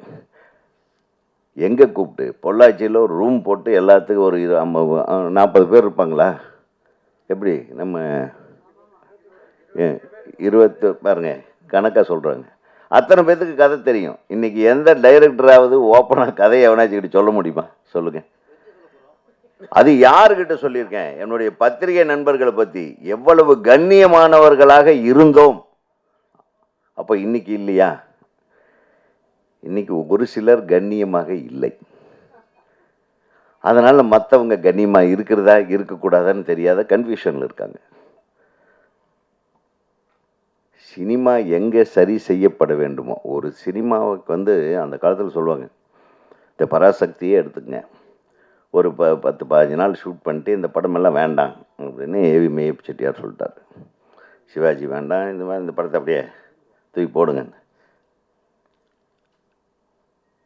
அப்புறம் இன்னொரு இணை தயாரிப்பாளர், அவர் பேர் என்ன, பெருமாள் முதலியார், அவர் படத்தை பார்த்துட்டு இல்லை சிவாஜி தான் இருக்கணும், இந்த படத்தை திருப்பி எடுக்கணும், அப்படி ஒரு கருத்து மோதல்கள் அதன் விளைவாக ஒரு நல்ல விஷயங்களை, ஒரு நல்ல ரிசல்ட்டை கொண்டு ஒரு படத்தை உருவாக்கின காலங்கள் வேற.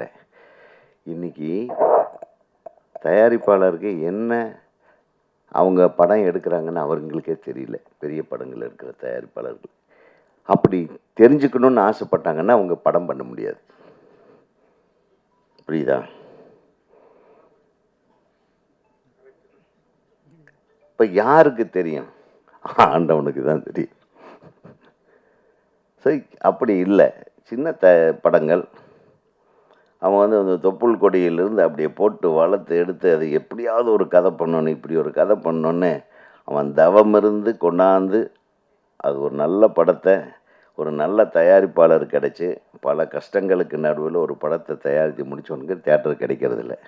தேட்டரு இந்த மாதிரி தேட்டரு கிடைக்காததுக்கு காரணம் என்ன? இந்த டிக்கெட் விற்கிறதுக்கு காரணம் என்ன? ஏன் அது இது எல்லாம் சரிப்படுத்தக்கூடிய ஒரே ஒரு ஆள் சினிமா இண்டஸ்ட்ரியில் அரசாங்கத்தையும் விட தயாரிப்பாளர் தான். இன்றைக்கி அந்த தயாரிப்பாளர் சங்கம் எப்படி இருக்குது பாருங்கள், பாவமாக இருக்குது. தயாரிப்பாளர்கள் சங்கம்ன்றது எப்படி இருக்கணும்னா எல்லா சங்கத்துக்கும் தலைமை தாங்கிற ஒரு அற்புதமான அவங்க வந்து முடிவு பண்ணுங்க. தயாரிப்பாளர் தாங்க எல்லாத்துக்கும் தலைவர் ஒரு சினிமாவுக்கு. ஒரு மிகச்சிறந்த தயாரிப்பாளர்களாக அதான் சொன்னேன். அந்த காலத்தில் வந்து நான் எடிட்டிங் பண்ணிட்டு இருந்தேன். சுஜாதாஸ் எடிட்டிங்னு சொல்லுவாங்க. திரு பாலாஜி அவர்கள் இயக்குனர், தயாரிப்பாளர் பாலாஜி அவர்களுடைய ஆஃபீஸு இங்கே எக்மோரில். அப்போ அசிஸ்டண்ட் நம்ம எடிட்டிங், நம்ம படத்தோட எடிட்டிங்க்கு சுபாஷ் அவர்கள் அசிஸ்டண்ட். அப்போது அவருடைய ரூமை கிராஸ் பண்ணி தான் நான் எடிட்டிங் போவேன். சார், நான் எந்த டைமுக்கு வர்றேன், எந்த டைமுக்கு போகிறேன்னு என் அசிஸ்டன்ஸுகளுக்கு தெரியுதோ இல்லையோ, என் தயாரிப்பாளருக்கு தெரியுதோ இல்லையோ, நான் கரெக்டாக காலையில் 7:30 மணி 8 மணிக்கு அங்கே இருக்கிறேன்னா, உதயகுமார் 8 மணிக்கு வந்துடுவார், அவர்கிட்ட இந்த சாவியை கொடுத்துருன்னு சொல்லி கொடுத்துட்டு போவார் பாலாஜி சார். நான் எதுக்கு சொல்ல வரேன்னு கேளுங்க.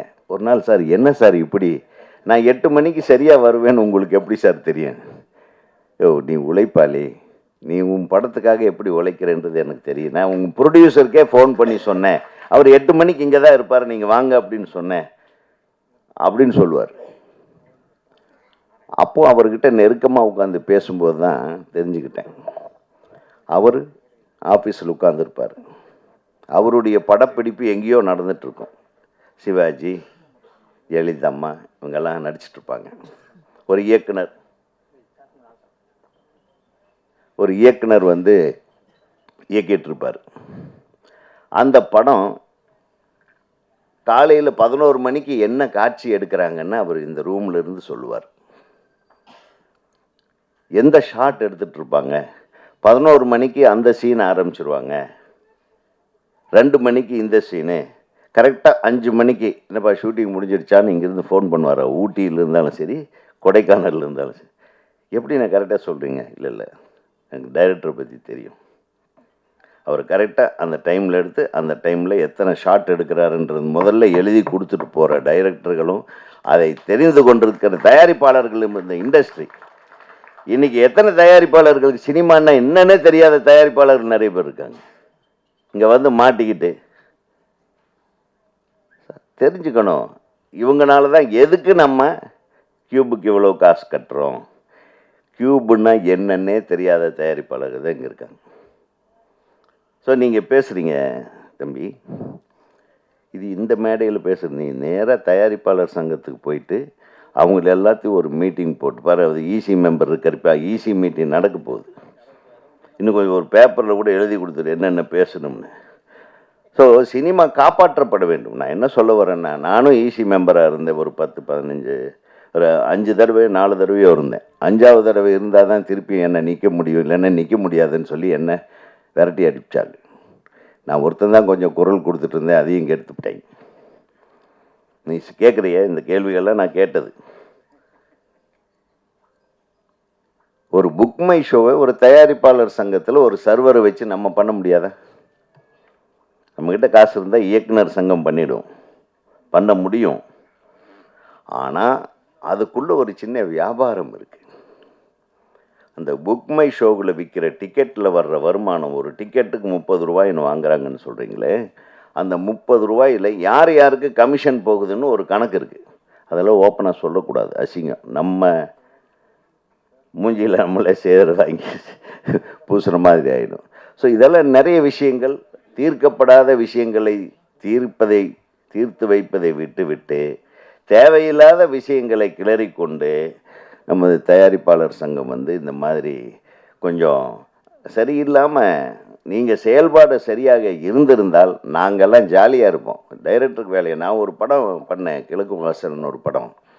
சத்யஜோதி தியாகராஜன் அவர்கள் தயாரிப்பாளர். நம்ப மாட்டீங்க சார், நான் காலையில் 7 மணிக்கு என் கதவை தட்டுவார், நான் குளிச்சுட்டு வருவேன். குட் மார்னிங் உதயம்பார். பார்த்தா ஒரு ஷார்ட்ஸும் பனியனும் போட்டு, எங்கே சார் கிளம்புனேன், நாங்கள் இப்போ தான் லொக்கேஷன்லேருந்து வர்றோம் பாரு. 6 மணிக்கா? என்ன இல்லை நீங்கள் எந்த லொக்கேஷனில் ஷூட் பண்ணுறீங்களோ அது வரையில் நாங்கள் ஜாகிங் போனோம், நானும் என் பிரதரும். அப்படின்னு இன்வால்மெண்ட். அவர் அப்படித்தான் சார். இன்றைக்கி 3 சீனா சார்? சொல்ல முடியாது சார், 4 சீனை எடுத்தாலும் எடுப்பேன் சார். 3 சீனே நல்லா எடுங்க சார் அப்படின்ட்டு போயிடுவார். நான் வந்து இந்த 3 சீன் எடுப்பேன், 3.5 சீன் எடுப்பேன், 4 சீன். எனக்கு அவருக்கு என்ன காட்சிகள் எடுக்கிறோம் அப்படின்றத முதல்லையே படப்பிடிப்புக்கு போகிறதுக்கு முன்னாடியே முழு கதையும் அவர்கிட்ட சொல்லிடுவேன், முழு காட்சியும் சொல்லுவேன். இந்த காட்சி இப்படி தான், இது கொஞ்சம் இதை டெவலப் ஆனாலும் ஆகும், இது கொஞ்சம் கம்மியானாலும் ஆகும், ஜாஸ்தியானாலும் ஆகும். எந்த விதமான இடர்பாடும் இல்லை. எவ்வளவு நாள் படப்பிடிப்புன்னு போடுறோமோ அவ்வளவு நாளுக்குள்ளே படப்பிடிப்பை முடிச்சுட்டு கையில் கொடுத்துட்டு வந்துக்கிட்டே இருப்பேன். அந்த மாதிரி தயாரிப்பு இணக்கமான தயாரிப்பாளர்களும் புரிந்து கொண்டு ஒரு படத்திற்கு எவ்வளவு நாட்கள் கால்ஷீட் தேவை, எந்த நடிகரை வைத்து எடுத்தால் எவ்வளவு நாட்களுக்குள்ளே எடுக்க முடியும், எவ்வளவு இரவு காட்சிகள், எவ்வளவு பகல் காட்சிகள், கரெக்டாக கணக்கு போட்டு பண்ணுற டைரக்டர்களும் இருக்கிற வரையும் சினிமா நல்லா இருந்ததுன்னு சொல்ல வரேன். இப்போது நாளைக்கு பிரேக்குன்னா இந்த டைரக்டருக்கும் தெரியாது நாளைக்கு பிரேக் ஆமாவே. ஏன்னா அதை வேற யாரோ டிசைட் பண்ணுறான். நாளைக்கு படப்பிடிப்பு இல்லை என்பது சில சமயத்தில் தயாரிப்பாளருக்கும் தெரிவதில்லை, இயக்குனருக்கும் தெரிவதில்லை. வேறு யாரோ முடிவு பண்ணுறாங்க. சினிமா யார் கையில் இருக்கணுமோ, அதாவது கேப்டன் ஆஃப் த ஷிப்புன்னு டைரக்டர் சொல்லுவாங்க. இப்போ அவர் ஷிப்பு, அதாவது அது டயர் ஆஃப் த ஷிப்பு கூட இல்லை, இப்போ அது பெஞ்ச் ஆஃப் த ஷிப்பு கூட இல்லை, கேப்டனாக இருக்கிறது எங்கே இல்லையா? ஆக மேடைன்னு கிடைச்சா எல்லோரும் ஏறி ஆளுக்கால் அட்வைஸை பண்ணிட்டு போயிடுறது மட்டும் பிரச்சனை இல்லை. இப்போ அதுதான் நடக்குது. உண்மையாக உட்காந்து இந்த சினிமா நல்லா இருக்கணும்னா ஒரு தனியால் பண்ணக்கூடிய வேலை இல்லை, அனைத்து துறையை சேர்ந்தவரும் ஒற்றுமையாக இருந்து. சுபாஷ் நல்லா சொன்னான், எல்லோரும் ஒற்றுமையாக இருந்தால். முதல்ல ஒற்றுமையாக இருக்கிறது எப்படின்னே நமக்கு தெரிய மாட்டேங்குது. அப்புறம் தானே நம்ம வந்து இந்த நம்ம சார்ந்திருக்கக்கூடிய நம்ம தொழிலை காப்பாற்ற முடியும் என்பதை கூறிக்கொண்டு, நிறைய வழிகள் இருக்குது. அதனால தான் நம்ம இந்த தொல்லை தாங்க முடியாமல் தான் நான் படம் எடுக்கலையே தவிர, ஏன்னா நம்மளை நம்பி 10 கோடி போடுறதுக்கு கூட ஆளுங்க இருக்காங்க. சரி போட்டுறான், இதை கொண்டு போய் எங்கே யாருக்கிட்ட கூவி விற்கிறது? அந்த காலத்துலலாம் நம்ம பொண்ணுமணி படம் எடுக்கும்போது நான் வந்து பூஜை போட்ட அன்றைக்கி அட்வான்ஸ் கொண்டாந்து கொடுத்துட்டாங்க. நான் பொள்ளாச்சியில் ஷூட்டிங் எடுத்தேன். டெய்லி ஒவ்வொரு டிஸ்ட்ரிபியூட்டர் பணம் அனுப்பிட்டே இருப்பாங்க, படம் எடுத்துகிட்டே இருப்போம். இப்போ யாருக்கிட்ட போய் கேட்பீங்க? அப்புறம் ரிலீஸு எங்கே ரிலீஸ் ஆகுதுன்னே தெரியல. இப்போ நல்ல வேலை இந்த கடந்த ஒரு 10-15 நாளில் ஒரு 25 படம் ரிலீஸ் ஆகிருக்கு. ஏன்னா பெரிய படங்கள் எதுவும் வரல. பெரிய முதலைகள் வந்ததுன்னா இதெல்லாம் திருப்பி எல்லாம் பொட்டிக்குள்ளே போய் ஒளிஞ்சுக்கும். இது ரிலீஸ் பண்ணால் ஒரே வாரத்தில் 10 படம் ரிலீஸ் பண்ணி உங்களை நீங்களே அழிச்சிக்கிறது. எப்படியெல்லாம் கரெக்டாக பிளான் பண்ணுறாங்க பாருங்கள். இனிமேல் சின்ன படங்களே ஓடாது அப்படின்றது அந்த மாதிரியான ஒரு இதை க்ரியேட் பண்ணுறதுக்காகவே ஒரு 25 படம் இந்த மாதம் ரிலீஸ். கரெக்டாக நீங்கள் எத்தனை படங்கள் பார்த்துருக்கீங்க? இன்னும் இந்த வாரம் வந்து ஒரு 10 படங்கள் ரிலீஸ் ஆக போகுது, 10-12 படம். ஸோ எப்படி ஓடும் சொல்லுங்கள்? இதையெல்லாம் வரைமுறைப்படுத்துவது யார்? நானா? டைரக்டருக்கு அந்த வேலையா? இல்லை. வேறு யார் பண்ணணும்? தயாரிப்பாளர்கள் தான் உட்காந்து பண்ணணும். தயாரிப்பாளர்களும் விநியோகஸ்தர்களும். அப்புறம் விநியோகஸ்தர்களுங்கிறதே இப்போ இல்லை, எல்லாம் கமிஷன் ஏஜென்ட்டுக்கு தான் இருக்காங்க. விநியோகஸ்தர்களே இல்லாமல் ஒரு சினிமா இன்றைக்கி செயல்படுறதுனால தான் நம்ம படத்துக்கு என்ன வருமானம் வருது, நம்ம படம் எந்தெந்த தேட்டரில் ஓடுதுன்னு ஒரு தயாரிப்பாளர் காலையில் இருந்துச்சு பேப்பரை தேடணும். இல்லைன்னா ஃபோன் பண்ணி கேட்குங்க, என் படம் எந்த படத்துலேங்க ஓடுது, அங்கே ஓடுதுன்னு சொன்னாங்க அப்படின்னு. இப்படி ஒரு நிலைமை இருக்கிறது என்பதை இதை மாற்றுவது யாருன்னா தயாரிப்பாளர்கள் தான். தயாரிப்பாளர்கள் ஸ்ட்ராங்காக இருந்தால் நிச்சயமாக இந்த சினிமா உலகத்தை மீண்டும் மீட்டெடுக்க முடியும் என்பதை கூறிக்கொண்டு, இந்த திரைப்படத்தில் பாட்டு நல்லா இருந்தது, சும்மா சொல்லக்கூடாது. மியூசிக் டைரக்டர் நல்லா பண்ணியிருந்தார். எங்கே அவர் பிரமாதமாக பண்ணியிருந்தீங்க. இப்போ வர்ற சின்ன படங்கள் எல்லாம் மியூசிக் டைரக்டர் பிச்சு உதறாங்க. நல்லா சாங்ஸ் போடுறாங்க. பாடல் கூட நல்லா இருந்தது. அந்த அப்பா பாட்டு குறிப்பாக எனக்கு ரொம்ப பிடிச்சது. ஹீரோ ரொம்ப யதார்த்தமாக பண்ணியிருந்தார். ஹீரோயினும் அதே மாதிரி தான் ரொம்ப சிறப்பாக நடிச்சிருந்தீங்க. அப்புறம் சண்டை காட்சி என்னது இடி மின்னலா, வேறு பேர் எதுவும் கிடைக்காம இடி மின்னலும் வச்சிட்டிங்க. நல்லா இருக்கு. சண்டை காட்சி நல்லா இருந்தது. மற்றும் ஒளிப்பதிவு பிரமாதம் நல்லா இருந்தது. யார் மணிகண்டன் மணி நல்லா பண்ணியிருந்தீங்க. ஆல்ட்ரினோட இசையில் உங்கள் ஷார்ட்ஸ் எல்லாம் நல்லா இருந்தது. அப்புறம் கதை திரைக்கதை எல்லாமே நம்ம மோகன் செருப்பு போடல அப்படின்றத பற்றி அவன் ஏன் இன்னைக்கு செருப்பு போட மாட்டான்? என்னைக்கு போடுறதா இருக்க? எப்போ ரிலீஸ் அப்போ கூட போடக்கூடாது. என்னைக்கு நீ இயக்குனர் சங்கத்தில் கார்டு வாங்குறியோ சார், நீங்கள் தமிழ்நாடை விட்டு நீ வெளிநாட்டுக்கு படம் எடுக்க போகணும், ஷூட்டிங்க்கு போகணுன்னா இயக்குனர் சங்கத்தோட கடிதம் இருந்தால் தான் விசா கொடுப்பான். அது நிறைய பேர்த்துக்கு தெரியறதில்ல. நீ ஒரு இயக்குனர்னு போய் வெளியே எங்கேயாச்சும் சொல்லணுன்னா நீங்கள் ஆந்திராவுக்கு போய் அங்கே ஏதாச்சும் பிரச்சனை வந்ததுன்னா அங்கே சரி உங்கள் டைரக்டர் யூனியன் கார்டை காட்டுங்கம்மா. புரியுதா உங்களுக்கு? நான் சும்மா காமெடிக்காக சொல்லலை. இயக்குனர் அப்படிங்கிற அங்கீகாரத்தை தமிழ்நாடு திரைப்பட இயக்குனர் சங்கத்திலிடமிருந்து பெற்ற பின்னால் தான் நீ இந்த காலனியை அணிய வேண்டும் என்று. அதுக்கு முன்னாடி மகனே வாய்ப்பே இல்லை ராஜா என்று. என்ன நீ தான் செல்வா வந்து தன்னுடைய நண்பர்களுக்காக இந்த விழாவில் கலந்துருக்காரு. அவர் எஸ்ஏசி சார், எழில் சாரோட மிகப்பெரிய கேமராமேன். அவர் அவருடைய உதவியாளர். அது என்னுடைய படங்களில் கார்த்திக் ராஜா சின்ன கவுண்டர் படத்தில் உதவியாளராக வேலை செஞ்சுருக்காரு. சின்ன ராமசாமி நான் நடித்த படம். அது ஏன் ரிலீஸ் ஆகலாம் கேட்காதீங்க. அது ரிலீஸுக்கு பிளான் பண்ணிகிட்ருக்கோம்.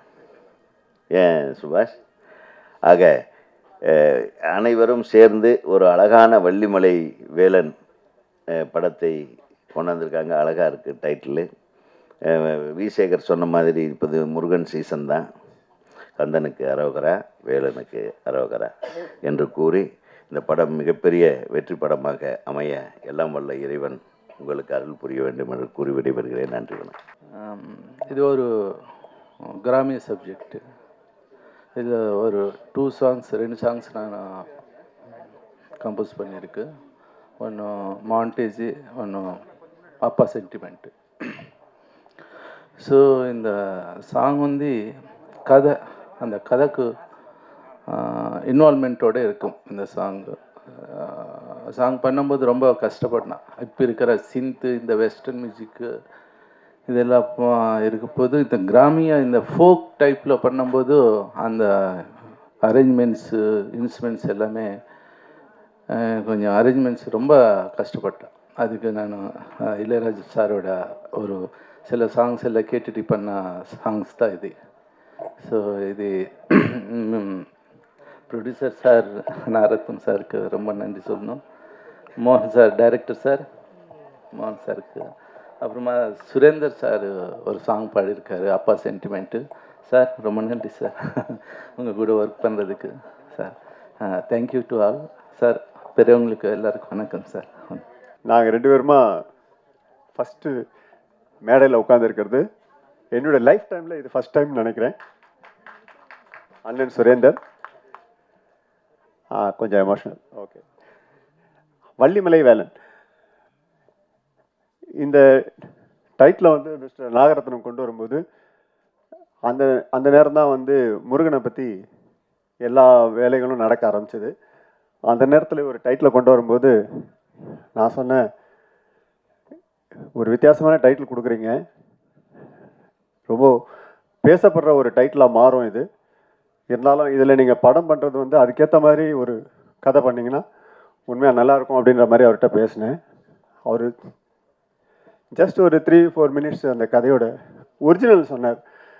ஒரு உண்மை சம்பவத்தை எனக்கு சொல்லியிருந்தார்.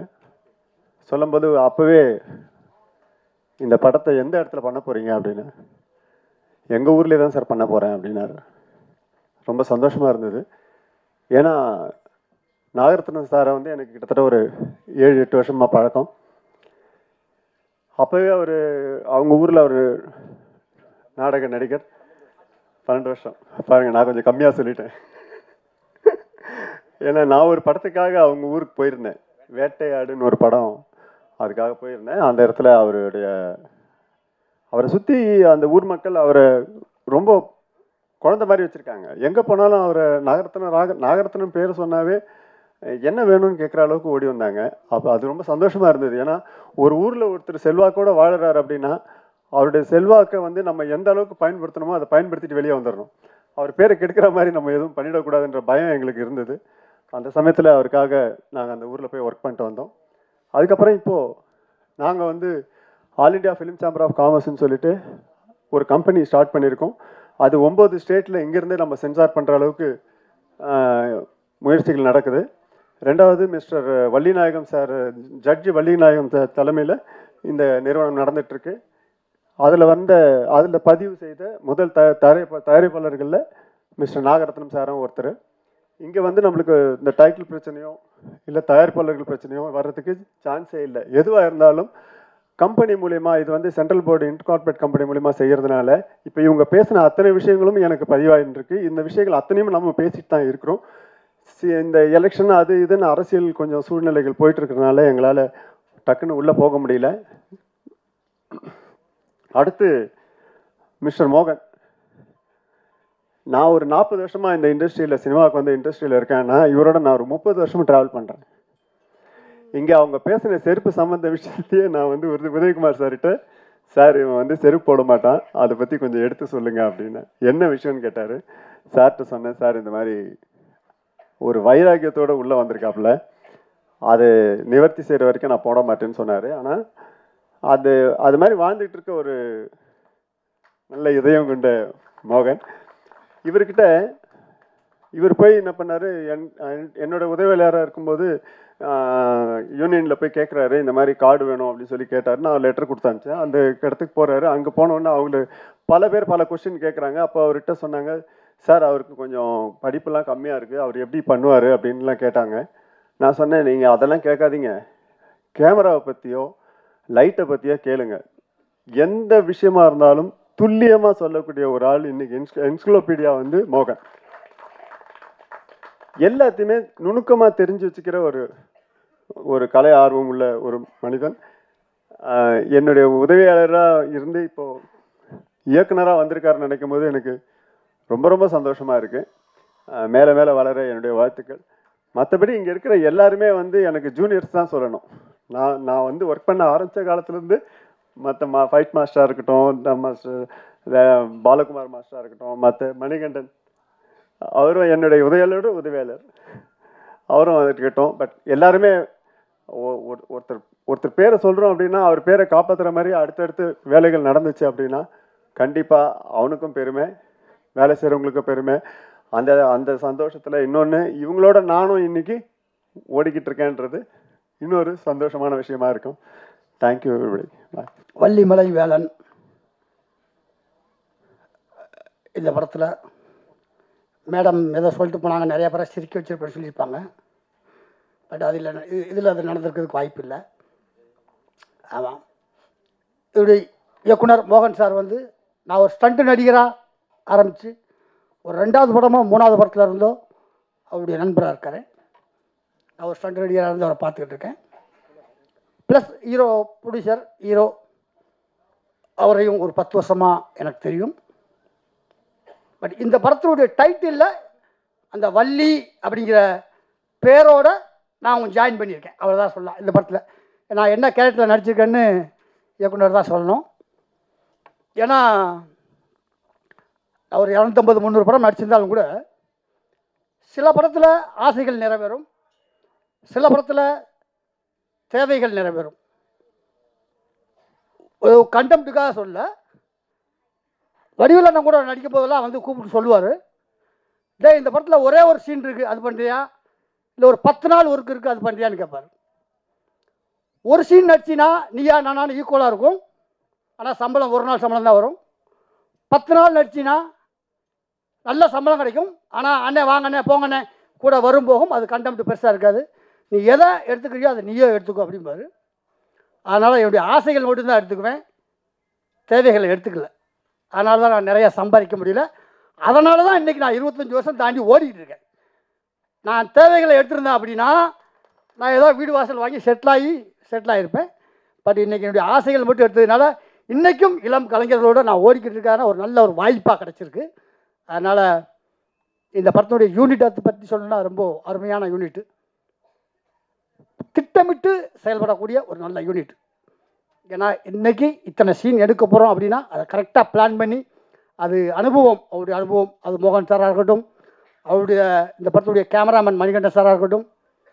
மணிகண்டன் சாரை பற்றி சொல்லணும்னா, கேமராமேன் பற்றி சொல்லணும்னா ஒரு சின்ன ஒரு வருஷம் தான். இன்றைக்கும் நான் ரொம்ப கூச்ச சுபாவம் உள்ளவன். நான் ஒரு ஃபைட்டர்னு வெளியில் சொன்னால் கூட ரொம்ப கூச்ச சுபாவம் உள்ளவன் தான். ஒரு 5-6 பேர் வரிசையாக நிற்கணும் அப்படின்னா கூட நான் 6 பேர்த்துக்கு பின்னாடி தான் நிற்பேன். எல்லாம் வந்து நில்லுங்கண்ணே, ஆர்டிஸ்ட்லாம் வந்து நில்லுங்கண்ணே, 6 பேர்த்துக்கு பின்னாடி தான் நிற்பேன். ஒரு மானிட்டர் போனதுக்கப்புறம் அண்ணே முத்துக்கால் நான் காணும் அப்படிம்பார். சார் நான் பின்னாடி தான் நிற்கேன், அண்ணே முன்னாடி நில்லுங்கண்ணே அப்படின்பேன். ஏன்னா அந்தளவுக்கு நான் ரொம்ப கூச்ச சுபாவம் உள்ளவன். ஆனால் ஒவ்வொரு சீன்லையும் நீங்கள் முன்னாடி வந்து நில்லுங்கண்ணே அப்படின்னு சொல்லி என்னை முன்னாடி கொண்டு வந்து நிப்போட்டின கேமராமேன் சாருக்கு நன்றி. இந்த படத்தில் நானும் நல்லா நடிச்சிருக்கேன் அப்படின்னா அது இயக்குனரையே சாரும், கொடுத்த கேரக்டரை சொதப்பியிருக்கேன்னா அது என்னையே சாரும். அதனால் நான் ஏற்கனவே சொன்ன மாதிரி ஆசைகள் இந்த படத்தில் தயாரிப்பாளர் நாகராஜ் சாருக்கு ஆசைகள் நிறைவேறிச்சு. அவர் ஹீரோவோ ஆகணும் அப்படின்னு ஆசைப்பட்டார், அந்த ஆசைகள் நிறைவேறிச்சு. தேவைகள் நிறைவேறணும், போட்ட பணம் திரும்ப வரணும். அதுக்கு நீங்கள் தான், மீடியாக்கள் தான் வந்து நல்ல முறையில் விமர்சனம் கொடுத்து, சின்ன பட்ஜெட் படங்கள்லாம் நீங்கள் தான் நிறையா தூக்கி விட்டுருக்கிறீங்க. நல்ல கண்டெம்ட்டை நீங்கள் உதவி செஞ்சு சப்போர்ட் பண்ணால் தான் இந்த மாதிரி நிறையா புது ப்ரொடியூசர்கள், புது இயக்குனர்கள். இப்போது மோகன் சாருக்கு வந்து உதயகுமார் சார் சொல்லிட்டாரு மெம்பரானால் தான் வந்து செருப்பு வாங்கி போட முடியும்னு. ஆல்ரெடி கிட்டத்தட்ட இந்த ஆடியோ லான்ச்சுக்கு வந்துருச்சு. அதனால் ஒத்த செருப்பு போட ஆரம்பிச்சிட்டாரு. இன்னும் ஒரு செருப்பு தான் போடணும், அது ரிலீஸில் போட்டுருவார். அதனால் இந்த படம் மாபெரும் வெற்றி அடையணும். எல்லோரும் தேட்டரில் வந்து பாருங்கள். இதுக்கு மீடியா சப்போர்ட் பண்ணணும் கேட்டுக்கிறேன். நன்றி, வணக்கம். வாழ்த்த இருக்கின்ற தமிழ்நாடு திரைப்பட இயக்குநர் சங்கத்தின் பொதுச் செயலாளர் அன்புக்குரிய நண்பர் பேரரசு அவர்களே, மற்றும் வாழ்த்து சென்ற ஜாம்பவான்களே, இன்னைக்கு வந்து இந்த மேடை வந்து வள்ளிமலை வேலன் மேடை. இந்த மேடையில் வந்து நம்ம பேசுகிற வார்த்தைகள் வாழ்த்துகின்ற வார்த்தைகளாக தான் இருக்கணும். அப்படி தான் எல்லாரும் எதிர்பார்க்குறாங்க. எல்லாமே அவங்க வள்ளிமலையிலேருந்து வந்திருக்காங்க. இந்த படத்தின் கதாநாயகன் நாகரத்னம் வந்து மிக சிறந்த ஒரு மனிதர். என்னுடைய சீரியலில் நடிக்க மோகன் கூட்டிகிட்டு வந்தார். மோகன் வந்து எனக்கு கேமராமேனாக இருந்தார். அப்போ வந்து அவர் நடித்தார். நடிக்கும்போதே சொன்னேன், டைலாக் நல்லா பேசுகிறாரு, ஆள் பார்க்குறதுக்கு நம்ம பழைய மண் வாசனை பாண்டியன் மாதிரி இருக்காரு என்ன. அது உண்மையாக நாகரத்னம் தெரியும் அவங்க. ஸோ அது மாதிரி இன்றைக்கி அதே மாதிரி ஒரு கதாபாத்திரத்தை நம்ம மோகன் கேமராமேனாக தான் அவர், எனக்கு என்னுடைய கேமராமேன் அவர் வந்து அப்படி ஒரு கதாபாத்திரத்தை, கிராமிய பாணியில் ஒரு கதாபாத்திரத்தை உருவாக்கி அவருக்கு ஒரு அற்புதமான கேரக்டரை கொடுத்துருக்காரு. நம்ம அந்த பாட்டையும் அந்த ட்ரெய்லரையும் பார்க்கும்போது அதுலேருந்து தெரியுது. நிச்சயமாக படம் நல்லா வந்திருக்கிற நம்பிக்கை எனக்கு இருக்குது, உங்களுக்கும் இருக்கும். இதை வந்து நம்மளுடைய பத்திரிகை மீடியா நண்பர்கள் எல்லாருமே எங்கள் நண்பர்கள் தான். நான் ஒருத்தர் பேர் சொன்னால் ஒருத்தருக்கு வச்சுப்பாங்க. அதனால் அத்தனை பேருமே என்னுடைய நண்பர்கள் தான். நீங்கள் இந்த படத்தை ஒரு சிறப்பு வைத்தியம் செஞ்சு இதை மக்களிடத்தில் கொண்டு செல்லணும். அவங்க இது வந்து ஒரு படம் எடுத்துட்டா மட்டும் படாது. நான் கூட இப்போ ஒரு படம் ரிலீஸ் அதாவது ரொம்ப கஷ்டம், தேட்டர் கிடைக்கிறது ரொம்ப கஷ்டம். சின்ன படங்களுக்கு தேட்டரே கிடையாது. அதையும் மீறி நீங்கள் நல்ல விளம்பரம் பண்ணணும். படம் எடுக்கிறதே முக்கியம் கிடையாது. படம் பட்ஜெட் போடும்போது இன்றைக்கி இருக்கிற சூழ்நிலையில் ஒரு உதயகுமார் சார் சொன்னார், ஒரு நம்ம வி சேகர் சார் சொன்னார், அந்த காலகட்டங்கள்லாம் வேறு. இப்போ படம் எடுக்கும்போது நானே கிட்டத்தட்ட ஒரு வருஷம் படம் எடுக்கணும்னு போகிறது வர்றது இப்படி பேக் அடிச்சுட்டே இருக்கேன். என்னென்னா ஆர்டிஸ்ட் இருந்தால் எடுக்கணும், இல்லை வேணாம், அப்படி ஒரு பயம்லாம் இருக்குது. கதையை வந்து கதை மேலே நம்பி பந்தயம் கட்டலாம். கதை படம் அந்த மாதிரி படமும் ஒரு 100 படத்தில் ஒரு 5 படம் ஜெயிக்குது, அதுவும் இல்லைன்னு சொல்லலை. ஆனால் இன்னைக்கு வந்து கிட்டத்தட்ட 35 வருஷம் 37 வருஷமாக அந்த ஃபீல்டில் இருக்கோம். நமக்கு இன்னமும் அந்த பயம் வந்துக்கிட்டே இருக்குது. என்ன காரணம்னா, இன்னைக்கு இருக்கிற காலகட்டத்தில் வந்து ஒரு படம் எடுக்கணும்னா முதல்ல வந்து விளம்பரத்தை ஃபஸ்ட்டு, விளம்பரம் தான் மெயின். விளம்பரம் இருந்தால் மட்டும்தான் அந்த டிஸ்ட்ரிபியூட்டர் திரும்பி பார்க்குறாங்க, தேட்டருக்காரங்க திரும்பி பார்க்குறாங்க, ஒரு மீடியேட்டர்ஸ் அந்த கொண்டு போகிற மீடியேட்டர்ஸ் திரும்பி பார்க்குறாங்க. முதல்ல விளம்பரத்துக்கு ஒரு பெரிய நீங்கள் வந்து விளம்பரத்தை உருவாக்கணும். அப்புறம் தான் நீங்கள் அந்த படத்தை பற்றியே நீங்கள் அந்த ப்ரொமோஷன்ஸில் முதல்ல கவனம் செலுத்தணும். அதை வந்து இன்றைக்கி வந்து நான் வந்து என்னுடைய நண்பர் மோகனுக்கு நான் வந்து இது ஒரு வேண்டுதலாக வைக்கிறேன். இன்னொரு விஷயம் என்னென்னா, எல்லாருமே பேசுனாங்க, அவர் செருப்பு கதை சொன்னாங்க, அந்த காதலிகன். அதாவது அவர் சொன்னார், நான் இன்றைக்கி வரும்போது மோகன்கிட்ட சொன்னேன், என்னை கூப்பிட்டம்போது, மோகன் நான் செப்பல் வாங்கிட்டு வரட்டுமான்னு கேட்டேன். வேண்டான்னாரு. இல்லை சார், ரிலீஸ் பண்ணதுக்கப்புறம் தான் அப்படின்னாரு. அதனால் ஒரு சால்வை மட்டும் கொண்டு வந்தேன், அவருக்கு ஒரு வாழ்த்து சொல்லி சால்வை போடுறதுக்காக.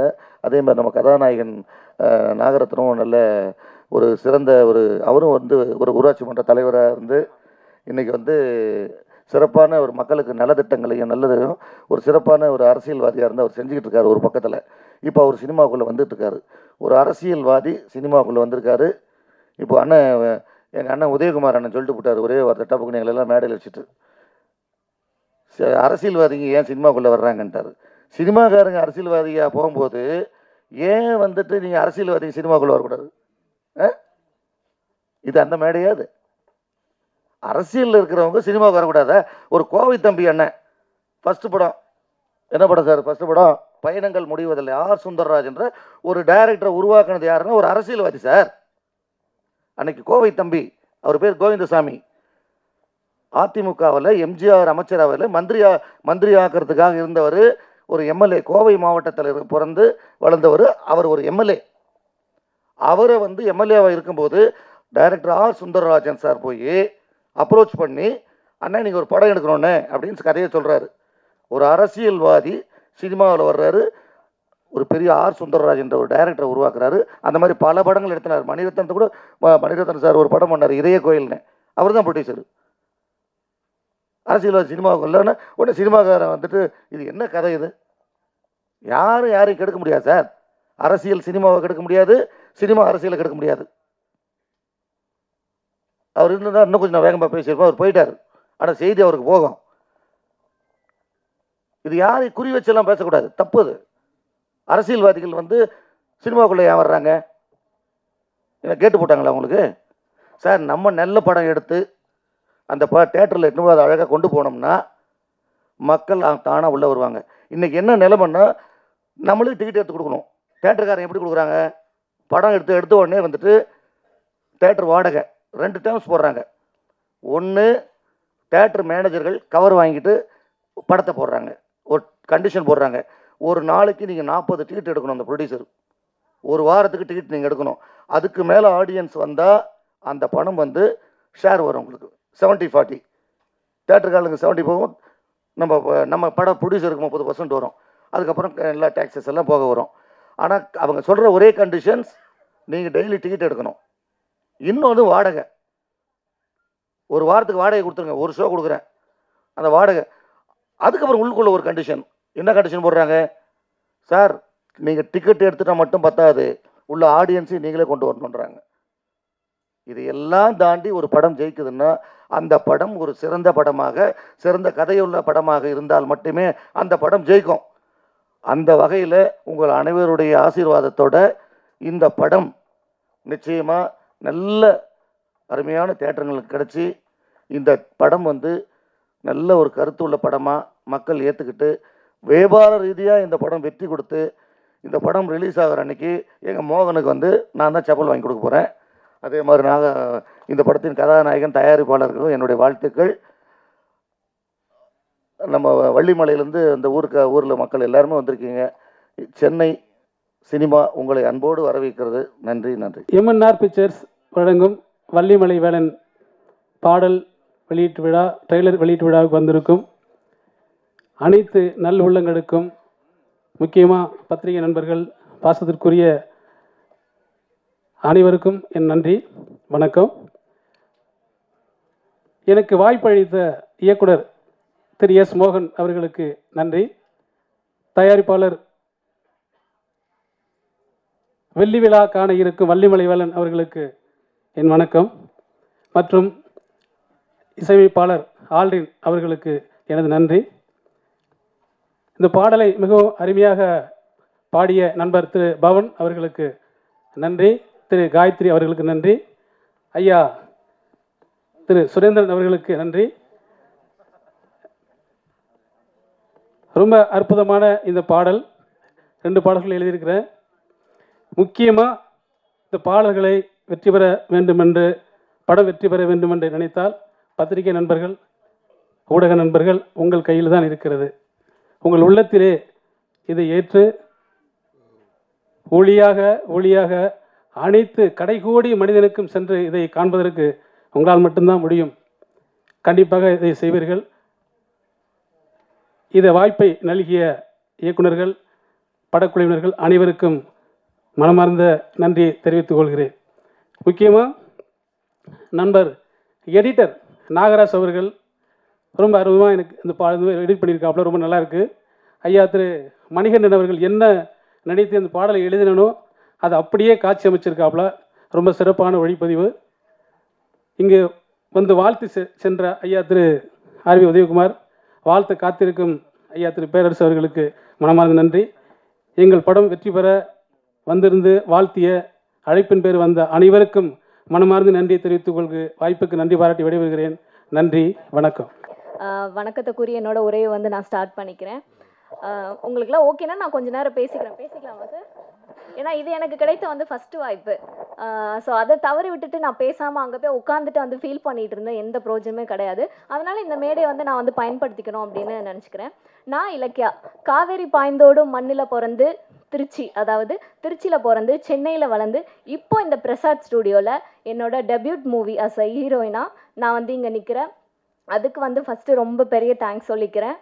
அண்டு நீங்கள் எல்லோரும் கேட்கலாம், ஏன் இந்த கதை, ஏன் இந்த படம் வந்து சூஸ் பண்ணீங்க அப்படின்னு. நான் சூஸ் பண்ணலை. உங்களுக்கெல்லாம் சொல்ல போகணுன்னா, நான் வந்து ஹீரோயினாக ஆவேனா, எனக்கெலாம் ஹீரோயினாக ஆகிற தகுதி இருக்கான்ற வந்து ஒரு பெரிய தாழ்வு மனப்பான்மை எனக்கு இருந்துச்சு. ஆனால் ஒரு நல்ல கேரக்டர் ஆர்டிஸ்ட்டாக, நல்ல சப்போர்ட் ஆர்டிஸ்ட்டாக ஆவேன் அப்படின்றது ரொம்ப நம்பிக்கை இருந்துச்சு. அந்த நம்பிக்கையோட தான் நான் ஒவ்வொரு எப்படி சொல்கிறது, சினிமாவுக்கு வந்து நான் பழசு, உங்கள் எல்லாருக்கும் நான் புதுசு. அதாவது நான் சினிமாவுக்கு வந்து 4 இயர்ஸ் ஆகிடுச்சு. 4 இயர்ஸ்மே ஒரு சின்ன கதாபாத்திரம் கூட விடாமல் ஜூனியர் ஆர்டிஸ்ட்டாக இருந்திருக்கேன். அப்புறம் ஃப்ரேமில் தெரிகிற மாதிரி நடிச்சிருக்கேன். அப்புறம் டைலாக் ஆர்டிஸ்ட்டாக, அப்புறம் கேரக்டர் ஆர்டிஸ்ட்டாக, சப்போர்ட்டிவ் ஆர்டிஸ்ட்டாக, இந்த மாதிரி தான் வளர்ந்து இப்போ நான் வந்து ஹீரோயினாக வந்து நிற்கிறேன். இதுவே வந்து என்ன எப்படி சொல்கிறது, நான் நினச்சி பார்க்காத ஒரு கனவுன்னு சொல்ல முடியாது, நான் நினச்சி பார்க்க முடியாத ஒரு விஷயம் வந்து நடந்திருக்கு அப்படின்னும் போது வந்து ரொம்ப பெருமையாக இருக்குது எனக்கு. அண்ட் வந்து சினிமாவில் வந்து எப்படி சொல்ற, ஒவ்வொருத்தவங்க ஒவ்வொரு கருத்து சொன்னாங்க. நானும் எனக்கு தோன்ற ஒரு கருத்தை வந்து நாங்கள் ஷேர் பண்ணிக்கணும்னு நினைக்கிறேன். இதை வந்து நீங்கள் மக்கள்கிட்ட போய் சேருங்க. ப்ரொடியூசர், டைரக்டர்ஸ் எல்லார்கிட்டையும் நீங்கள் போய் சேர்க்கணும். சினிமாவில் வந்து நிறைய பேர் வாய்ப்பை தேடி அலைஞ்சிட்டு இருக்காங்க. அவங்களுக்குலாம் வந்து வாய்ப்பு வந்து எப்படி சொல்கிறது, அவங்க போய் தேடி கேட்டாலுமே வந்து வாய்ப்புகள் வந்து கிடைக்க மாட்டுது. ஏன் அப்படின்னா, அவங்க இப்போலாம் ஈஸியாக வந்து ஷார்ட்கட்டாக போயிடுறாங்க. ஒரு ஷார்ட்கட்டாக அவங்களுக்குள்ள ஒரு குட்டி சர்க்கிளாக வச்சுட்டு அவங்களுக்கான ஒரு வாய்ப்பை தான் வந்து கொடுத்துட்ருக்காங்க. இந்த நிலைமை வந்து கண்டிப்பாக மாறணும். ஏன்னா எவ்வளவோ திறமையான ஆர்டிஸ்ட்டுங்க இருக்காங்க, எவ்வளவோ நிறைய படம் பண்ணி இப்போ சமீபத்தில் அவங்களுக்கு வாய்ப்பு இல்லாமல் நிறைய பேர் இருக்காங்க. அவங்கள எல்லாரையும் தேடி போய் நீங்கள் வந்து அவங்களுக்குலாம் வாய்ப்பு கொடுக்கணும். இப்போ ஈஸியாக வந்து இன்ஸ்டாகிராம் இன்ஃப்ளூயன்சர், யூடியூபர்ஸ் அப்படின்னு சொல்லிட்டு அவங்க எல்லாரும் ஈஸியாக வாய்ப்பு எடுத்துக்கிறாங்க. அவங்களுக்கும் நீங்கள் வாய்ப்பு கொடுக்கலாம், நான் கொடுக்க வேணான்னு சொல்லலை. அவங்களில் யார் சினிமாக்குன்னு உண்மையாக உழைச்சி சினிமாக்காக யார் வந்து எஃபர்ட் எடுத்துக்கிறாங்களோ அவங்களுக்கு அந்த வாய்ப்பை கொடுங்க. இது வந்து டேரக்டர்ஸ், ப்ரொடியூசர்ஸ், நீங்கள் அந்த கேஸ்டிங் கால் அந்த மாதிரிலாம் போகிற அந்த டீம்ஸ்க்கெலாம் வந்து இது கண்டிப்பாக போய் சேரணும்னு நினைக்கிறேன். அந்த மாதிரி வாய்ப்பை தேடி அலைஞ்ச ஒரு பொண்ணு தான் நான். இந்த படத்தில் வந்து ஹீரோயினாக வளர்ந்து நிற்கிறேன். இந்த படத்தில் எப்படி சொல்லணும்னா, எனக்கு வந்து வில்லேஜ் கேரக்டரில் நடிக்கணும்னு ரொம்ப பிடிக்கும். யூஸ்வலாக நம்ம இருக்கிறத விட ஒரு வில்லேஜ், ஒரு கெட்டப்பில், ஒரு மண் வாசனையோடு கலந்த ஒரு லுக்கில், அந்த மண்ணோட மண்ணாக கலந்து அதுக்கேற்ற மாதிரி நம்மளே மாற்றிட்டு அந்த கதாபாத்திரத்திலே நடிக்கிறது வந்து எனக்கு ரொம்ப பிடிக்கும். அந்த மாதிரி அமைஞ்சது தான் இந்த வள்ளிமலை வேலன். இந்த வாய்ப்பு வந்து எனக்கு நான் டோர்னமெண்ட்டில் இருந்தப்போ பூனேயில் இருந்தப்போ எனக்கு கால் வந்தது. மணி சார் அவங்க தான் வந்து கால் பண்ணி இந்த மாதிரி உன்னோட ஃபோட்டோஸ் அனுப்புமா ஹாஃப் சாரியில் இருக்கிறது அப்படின்னு சொல்லி அனுப்பிட்டு அதுக்கப்புறம் நானும் மறந்துட்டேன். திருப்பி வந்து கால் பண்ணுறேன்னே பண்ணலை. அதுக்கப்புறம் திடீர்னு கால் பண்ணி உடனே சென்னைக்கு வர சொல்லி சென்னைக்கு வந்து நான் ஆஃபீஸில் வந்து சாரை பார்த்தோன்னே அவங்க ஓகே பண்ணிட்டாங்க. என்னோட குறையை வந்து நான் சொல்லிக்கணும்னு நினைக்கிறேன். அந்த குறையினால வந்து எனக்கு நிறைய வாய்ப்பு வந்து தட்டி கழிச்சு போனது. நான் ரொம்ப குட்டியாக இருக்கேன்னு சொல்லி ஷார்ட்டாக இருக்கேன் அப்படின்னு, உனக்கு திறமையெல்லாம் இருக்குமா ஆனால் நீ ஷார்ட்டாக இருக்க அப்படின்னு சொல்லிட்டு நிறைய ரிஜெக்ஷன் எனக்கு வந்திருக்கு. ஆனால் டைரக்டர் சார் வந்து அந்த குறையெல்லாம் பார்க்காம உண்மையான திறமைக்கு வந்து மதிப்பு கொடுத்தனால தான் நான் இந்த படத்தை வந்து இப்போ இங்கே ஹீரோயினாக நிற்கிறேன்றதை வந்து நான் இங்கே சொல்லிக்க விரும்புகிறேன். டீமை பற்றி சொல்லணும் அப்படின்னா டைரக்டர் சார் வந்து ரொம்ப எளிமையாக இருப்பார். அவரை பார்த்தீங்கன்னா ஸ்லிப்பர் கூட போட மாட்டாங்க. எல்லாரும் அதை தான் சொன்னாங்க. நான் சொல்லணும்னு நினச்ச பாயிண்ட்லாம் நிறைய பேர் சொல்லிட்டாங்க. சார் வந்து ஸ்லிப்பர் போட ரொம்ப எளிமையாக கல் மண் வெயில் மழை எதுவும் பார்க்காம ஷூட்டிங் ஸ்பாட்டில் அவ்வளோ எளிமையாக வந்து ஒவ்வொரு விஷயத்தையும் சொல்லி ரொம்ப அருமையாக வந்து கதைக்கு வந்து எங்களை எல்லாரையும் நடிக்க வச்சுருக்காரு. அண்ட் அசிஸ்டன்ட் டைரக்டர்ஸ் எல்லாமே ரொம்ப ஹெல்ப்ஃபுல்லாக இருந்தாங்க. அவங்க எல்லாருக்கும் இந்த இடத்துல வந்து நான் தேங்க்யூ சொல்லிக்கிறேன். அப்புறம் கேமரா டீம் மணி சார் வந்து ரொம்ப எப்படி சொல்ற அவர் கூட இருந்த ஒர்க் பண்ண எல்லாருமே ரொம்ப திறமையானவங்க. ஒவ்வொரு ப்ராஜெக்ட்லலாம் ஒவ்வொரு ஷூட்டிங் போகிறவிட்டு பார்த்தீங்கன்னா டெக்னிக்கல் இஷ்யூவே நான் வந்து ரொம்ப நேரம் வந்து வளன்னு இழுக்கும். அந்த மாதிரிலாம் கிடையாது. கரெக்டாக வந்து ப்ராப்பராக ஸ்கெடியூல் போகுது அப்படின்னா கேமரா வந்து அதே மாதிரி கரெக்டாக வச்சுட்டு கரெக்டான டைமுக்கு எடுப்பாங்க. அந்த மாதிரி ரொம்ப ஸ்கில்ஃபுல்லாக இருந்தவங்க. அப்புறம் மேனேஜர் சார் அவங்களுக்கும் வந்து இந்த நான் வாழ்த்துக்களை நன்றி சொல்லிக்கிறேன். என் கூட நடித்த கோ ஆர்டிஸ்ட் எல்லாருமே வந்து நாங்கள் ஒரு ஃபேமிலியாக தான் வந்து அந்த ஷூட்டிங் ஸ்பாட்டில் என்ஜாய் பண்ணோம். ஷூட்டிங் அந்த திரையில் மட்டும் கிடையாது, நாங்கள் சகஜமாகவே பழகி அந்த மாதிரி தான் இருந்தோம். திரையில் எப்படி வந்து ஃபேமிலியாக இருந்தோமோ அதே மாதிரி தான் ஆஃப் ஸ்க்ரீனில் இருந்தோம்னு நினைக்கிறேன். எல்லாரையும் அம்மா அண்ணா அப்பா அந்த மாதிரி தான் கூப்பிட்டு பழகினேன். அப்புறம் இப்போ வந்து முக்கியமாக எங்கள் ப்ரொடியூசர் அண்ட் ஹீரோ சாருக்கு வந்து நான் ரொம்ப தேங்க்ஸ் சொல்ல விரும்பிக்கிறேன். அவரை பார்த்தீங்கன்னா எப்படி சொல்கிறது, அவரை மாதிரி ஒரு இந்த காலத்தில் இப்படி ஒரு நல்ல உள்ளம் கொண்ட மனிதர் இருக்காங்க அப்படின்னா நம்ம ஹீரோ சார் தான், நாகரத்தினம் சார் தான் வந்து நான் சொல்லணும். ஏன்னா இந்த காலத்துலேயும் வந்து எனக்கு வந்து படத்தில் பார்க்குற மாதிரி இருந்துச்சு. அவரை காரில் கூட்டிகிட்டு போயிட்டு இருப்பாரு. ஊர் மக்கள்லாம் பார்த்து ஏஞ்சி நின்று வணக்கம் சொல்லுவாங்க, அவரை பார்த்து கொஞ்சுவாங்க. இதெல்லாம் வந்து நான் படத்தில் தான் பார்த்துருக்கேன். படத்தில் வந்து சொல்லி பண்ண வச்சுருப்பாங்க. இங்கே வந்து அவர் பண்ண செயல்களால் வந்து அவங்களாம் பண்ணாங்கன்னு நினைக்கிறேன்.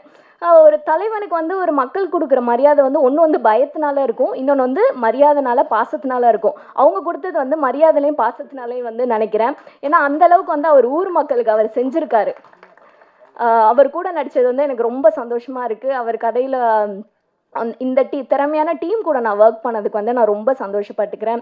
அப்புறம் என்னோட காஸ்டியூமர் திடீர்னு காஸ்டியூம் இல்லை பத்தலை அப்படின்னா டக்குன்னு பக்கத்தில் போய் கடையில் வாங்கிட்டு ஏதாவது ஒரு வீட்டில் வந்து டைலர் மிஷின் இருக்கான்னு கேட்டு அங்கே எனக்கு டக்குன்னு ஸ்டிச் பண்ணி கொடுத்துருவாரு. அப்புறம் என்னோட மேக்கப் ஆர்டிஸ்ட் அண்ணா, ஹேர் ஸ்டைலிஸ்ட் அண்ணா எல்லாருமே பர்ஃபெக்ட் டைமில் பர்ஃபெக்டாக எல்லாமே கரெக்டாக பண்ணிடுவாங்க. அப்புறம் ஃபுட்டு கொடுத்த ப்ரொடக்ஷன் அண்ணா, நான் இந்த இடத்துல யாருக்கு நன்றி சொல்லணுன்றதை நான் ப்ரிப்பேர் பண்ணிட்டு வரல, நான் சொல்கிறேன். ஏதாவது யாருக்காவது நன்றி சொல்ல மறந்துட்டேன் அப்படின்னா வந்து அறியாமல் செய்த தவறாக நினச்சி வந்து மன்னிச்சுக்கோங்க. ஓவராலாக அந்த டீமுக்கு வந்து நான் ரொம்ப நன்றி சொல்லிக்கிறேன். அப்போ முக்கியமான ஒரு விஷயம், அந்த ஊர் மக்களுக்கு ரொம்ப ரொம்ப ரொம்ப நன்றி சொல்லிக்கிறேன் சார். இங்கே பாதி பேர் வந்திருக்கீங்க, நீங்கள் எல்லாரும் போய் அவங்கவுங்க பக்கத்து வீட்டில் போய் சொல்லுங்கள், அந்த ஹீரோயினாக நடித்த பொண்ணு வந்து உங்களுக்கு எல்லாருக்கும் நன்றி சொன்னா அப்படின்ட்டு. ரொம்ப ஹெல்ப்ஃபுல்லாக இருந்தாங்க, ரொம்ப பாசமாக. அவங்க பண்ண கோஆப்ரேஷனால், அவங்க பண்ண ஒத்துழைப்புனால தான் அந்த படம் வந்து ரொம்ப அருமையாக எடுக்கப்பட்டுச்சு. ரொம்ப சப்போர்ட்டிவாக இருந்தாங்க, ரொம்ப பாசமாக இருந்தாங்க சார். உங்கள் ஊர் மக்கள் எல்லாருமே ரொம்ப பாசமாக இருந்தாங்க. வேறு என்ன சொல்லணும், எல்லாருக்கும் நன்றி சொல்லிட்டேன்னு நினைக்கிறேன். இருங்க கைத்தட்டாதீங்க, இன்னும் நான் படத்தை பற்றி சொல்லலை. எங்கள் படத்தை பற்றி நான் சொல்லி ஆகணும். எங்கள் படத்தில் வந்து என்ன ஒரு ஸ்பெஷாலிட்டி அப்படின்னா, எங்கள் படத்தில் வர பிளேசஸ், அதாவது இடங்களுக்காகவே மீண்டும் மீண்டும் நீங்கள் வந்து படத்தை பார்க்கணுன்னு தோணும். அந்தளவுக்கு ரசனை வாய்ந்த இடமா இருக்கும் இது. ரொம்ப ரசனை வாய்ந்த இடம் அது. ஸோ அதனால் இந்த படத்தில் வர பாடல்கள், படம் எல்லாமே வந்து ரொம்ப சூப்பராக இருக்கும். கண்டிப்பாக வந்து இதை வந்து நீங்கள் மக்கள்கிட்ட கொண்டு போகணும். பெரிய படங்கள் எப்படி வந்து மக்கள் பார்த்து நல்லா இருக்குது நல்லா இல்லைன்னு சொல்கிறாங்களோ, அதே மாதிரி சின்ன படங்களையும் மக்கள் பார்த்து சொல்லட்டும், அது நல்லா இருக்குது நல்லா இல்லை அப்படின்றத. அதை வந்து நம்மளாம் முன்னாடியே வந்து சொல்லணுன்ற அவசியம் இருக்காது, அவசியமும் இருக்கக்கூடாது. ஸோ வந்து படம் வந்து மக்கள்கிட்ட போய் நீங்கள் வந்து சேர்க்கணும். அதுக்கு வந்து மீடியாஸ் எல்லாமே நீங்கள் தான் வந்து சப்போர்ட் பண்ணணும் கண்டிப்பாக. நான் இந்த இடத்துல வந்து என்னோடய அம்மா அப்பாவுக்கு வந்து தேங்க்ஸ் சொல்லிக்கிறேன். அண்ட் என்னோட ஃப்ரெண்ட்ஸ் எனக்காக வந்திருக்காங்க. Love you and thank you so much. Cinema வந்து எனக்கு வந்து நல்ல ஃப்ரெண்ட்ஸை கொடுத்துருக்கு. இந்த வாய்ப்புக்கு நன்றி கூடி விடைபெறுகிறேன். நன்றி, வணக்கம். எதனால் பிரம்மான்னா ஒருத்தனோட தலையெழுத்தை மாற்றி எழுதுகிற உரிமை வந்து பிரம்மாவுக்கு மட்டும்தான் உண்டு. அதேமாரி ஒருத்தவனோட தலையெழுத்தை எழுதக்கூடியது பத்திரிகை மீடியாவுக்கு மட்டும்தான் உண்டு. அதனால தான் நாங்கள் அப்படி சொன்னேன். Vallimalai Velan, MNR pictures Vallimalai Velan. அதாவது என்னென்னா, எம்என்ஆரை வந்து எனக்கு வந்து என்னோட நண்பர் பழனின்னு ஒருத்தர் அறிமுகப்படுத்தி வச்சார். அப்படி சின்ன சின்ன கேரக்டர் பண்ணிட்டு இருந்தார். ஒவ்வொரு இடங்கள் போக்குள்ள ஒரு பட்ட அவமானங்களுக்கு அப்புறம் என்னை கூப்பிட்டாரு. ஐயா, எங்கெங்கே இந்த மாதிரி பிரச்சனையாக இருக்குது, என்ன பண்ணலாம் நான் அப்படின்னாரு. அவருக்காக ரெடி பண்ணப்பட்டது தான் இந்த வள்ளிமலை வேலன். என்ன, ஒரு ஊரில் நடந்த உண்மை சம்பவங்களை பேஸ் பண்ணி அவரை மனதில் வச்சு இந்த படம் எடுத்தோம். நான் கூப்பிட்டதுக்கு எல்லோரும் ஒத்துழைப்பு கொடுத்த அனைத்து இயக்குநர்கள், என்னோடய குருநாதர் செல்வா சார், அப்புறம் செந்தூரன் சார், என்னோட தயாரிப்பாளர் எம் நாகரத்னம், வந்திருக்கேன் எல்லாருக்கும். ஏன்னா யாராச்சும் விட்டுருந்துச்சுன்னா மன்னிச்சிங்க. ஏன்னா வந்து நேரம் கருதி என்ன காலம்பரம் அவங்க 1 ஹவர் இழுத்ததுனால இங்கே வந்து பின்னாடி வந்து தள்ளிக்கிட்டு இருக்காங்க. அதனால் எல்லாரோட முகம் சொல்லிக்க வேணாம். வந்தவங்க எல்லாருக்கும் நன்றி. யாராச்சும் விட்டுருந்துச்சுன்னா மன்னிச்சிங்க. ஏன்னா ஒவ்வொருத்தவங்களும் கூப்பிட்டு சொல்கிறதுக்கான இல்லை. ஏன்னா இதில் நிறைய பேர் வேலை செஞ்சுருக்காங்க. என்னோட கேமராமேன் மணிகண்டன் என்னோட நண்பர், அப்புறம் இடிமின்னல் எங்கள் ஃபைட் மாஸ்டர், அவர் எல்லாருமே என்னோட நண்பர்கள் தான். அப்புறம் editor Nagaraj, music director Aldrin எல்லாரும், அப்புறம் கவிஞர் சி புண்ணியா. ஏதாச்சும் விட்டுருந்துச்சுன்னா ஏன்னா நேரம் கருதி மன்னித்துக்கொள்ளவும் என் உரையை முடித்துக் கொள்கிறேன். நன்றி. மாப்பிள்ளைக்கு ஒன்று சொல்லணும். கலையாத கல்வியும் குறையாத வயதும் ஒரு கபடு வாராத நட்பும் கன்றாத வளமையும் குன்றாத இளமையும் கழுப்பிணி இல்லாத உடலும் சலியாத மனமும் அன்பகலாத துணையும் தவறாத சந்தானமும் தாழாத கீர்த்தியும் மாறாத வார்த்தையும் தடைகள் வாராத கொடையும் தொலையாத நிதியமும் கோணாத கோடும் ஒரு துன்பம் இல்லாத வாழ்வும் துய்யனின் பாதத்தில் அன்பும் எல்லாமே என் மாப்பிள்ளைக்கு, எங்கள் மோகன் சாருக்கு, ஆல்ரின் சாருக்கு, எல்லாரும் மணிகண்டன் சாருக்கு எல்லாருக்கும் கிடைக்கணும். அண்ட் இலக்கியா உட்பட எங்கள் டீமுக்கு எல்லாருக்கும், நம்ம எல்லாருக்கும் கிடைக்கணும்னு எல்லாம் வல்ல இயற்கையை வேண்டுகிறேன்.